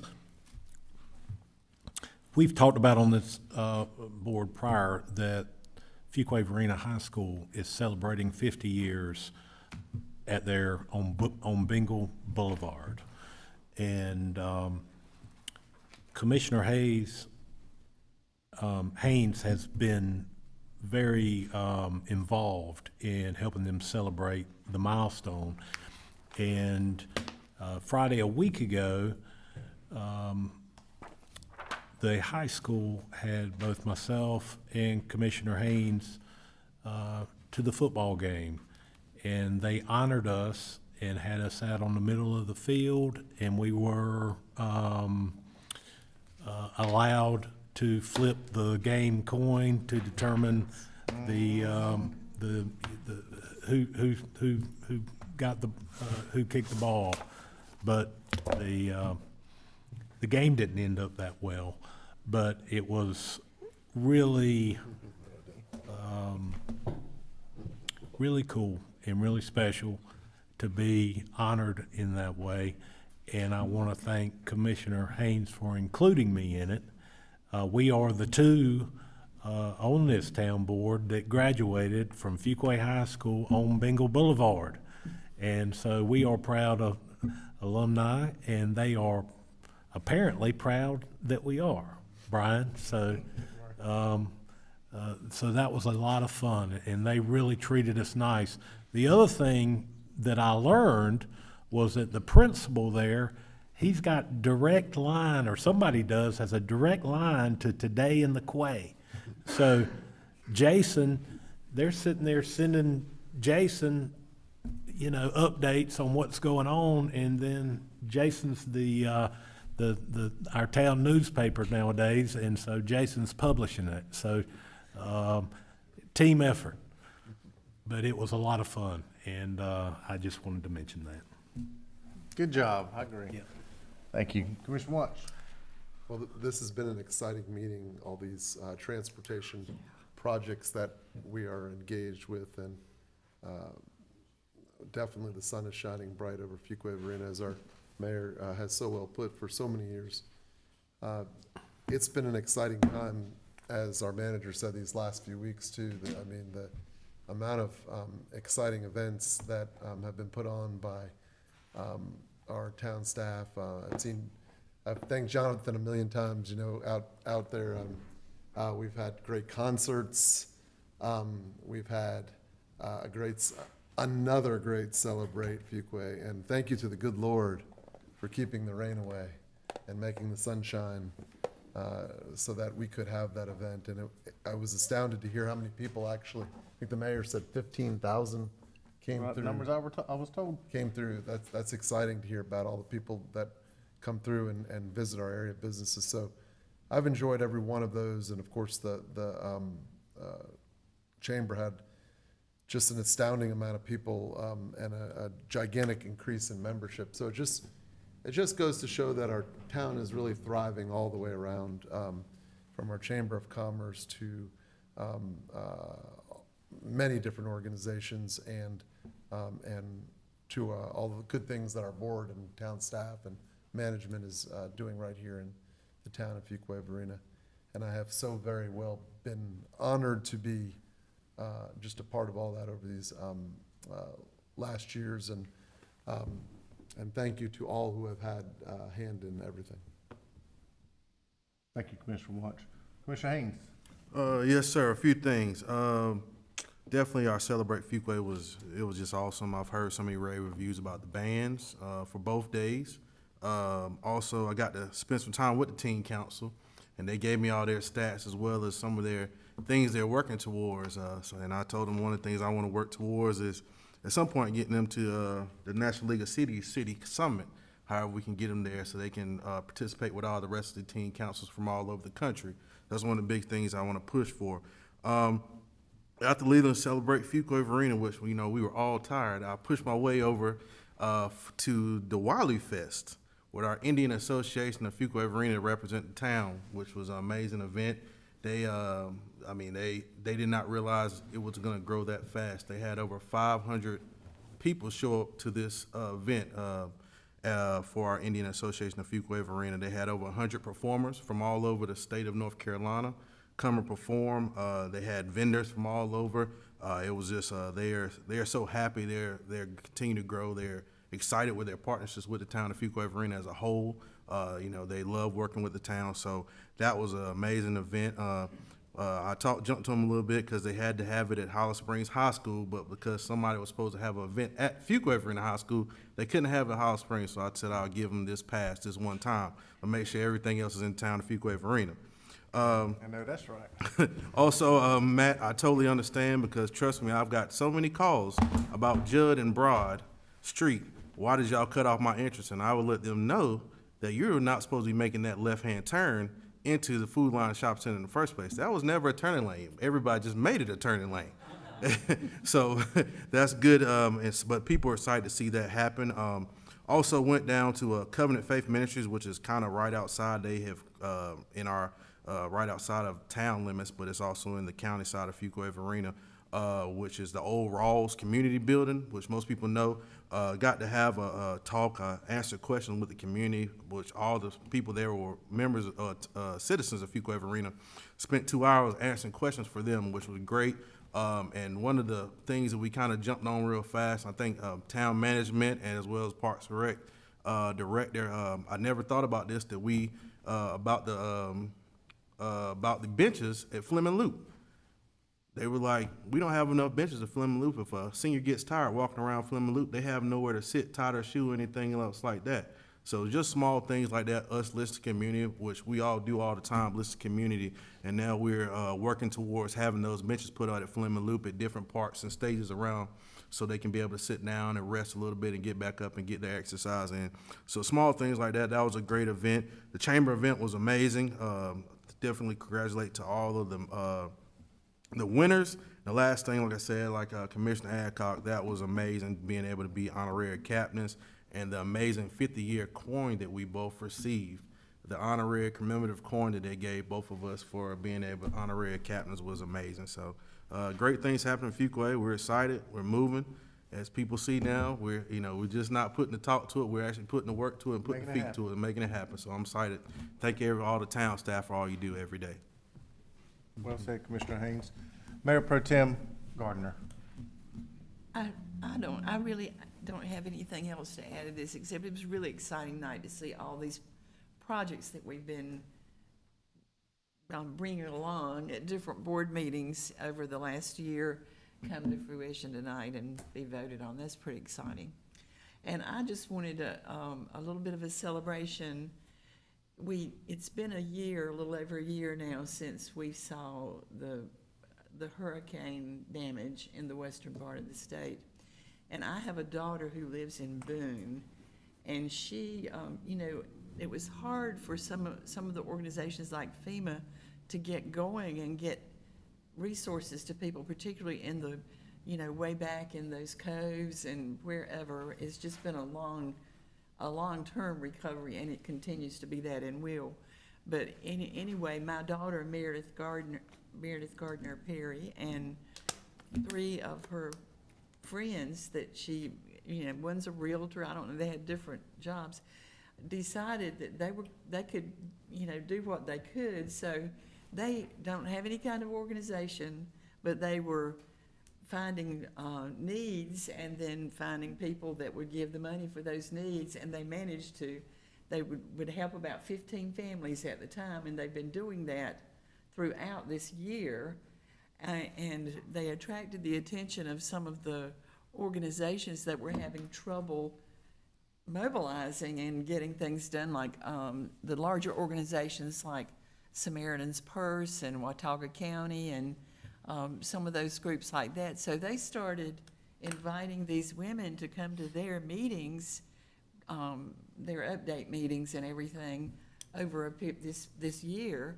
And Meredith had a regular meeting with someone who was the second in command to the person who's been named the head of long-term recovery, now that they have gotten through this initial phase of what they could do, and now they know it's going to be long-term. So this is a group that now will take over from FEMA, from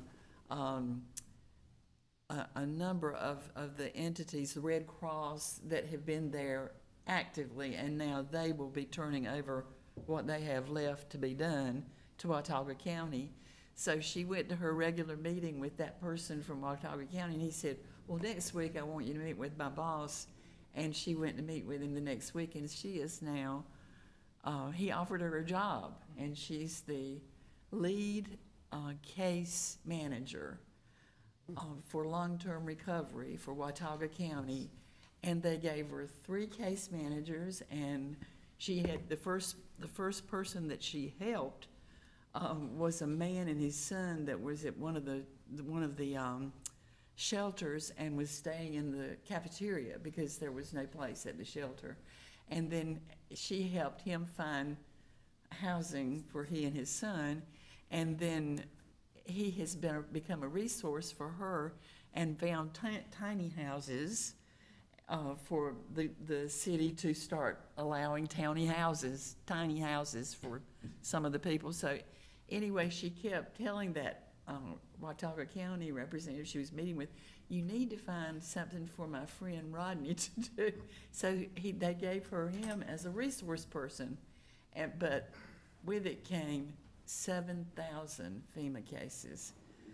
That was just one of those organizations that they now have to determine who still needs help out of those 7,000 cases. But anyway, just some good-hearted women one of them got a job, and we're just helping out the best way she knew how. So I thought that was a good thing to know, and I think if you still know anybody who wants to still help with that in any way and wants to kind of know where the needs are, we got somebody on the front line that can maybe tell us. So All right. anyway, I'm proud of my Fuquay-Varina girl. Way to go. Thank you, Mayor Pro Tem, for sharing with us on that. A lot of great things were mentioned tonight. I already spoken to many of those regards in that. I had the privilege a couple weeks ago to ride with Tracy's team and Gabe, and Tab was the driver, and Xavier to do a full day's worth of sanitation route. I do think it's important. I strive to do that every single year, ride with those men and women, because as we are involved in the community, be able to see it at that time of day, and be able to, the day starts at 4 a.m. early in the day, hitting the first trash route. But it's important to be able to see the town at that time of day and understand what they need and what's going on. And I want to just thank the citizens. There's so many citizens that came out to thank the men and women in that department right there and speak very highly of them. The amount of people that bring out snacks and breakfast and drinks and refreshments with that, Tracy, is incredible. And I know you're aware of this right there. And so hardworking, very hardworking people right there. And I just appreciate our citizens there and what they did to support them right there and the hard work that they do, along with all of our staff I talked about earlier, but especially being with them a couple weeks ago. No further comments, Manager? There Closed is no session tonight? no recommended closed session this evening. All right. Motion to adjourn. Second. Motion second. All in favor, say aye. Aye. We're adjourned.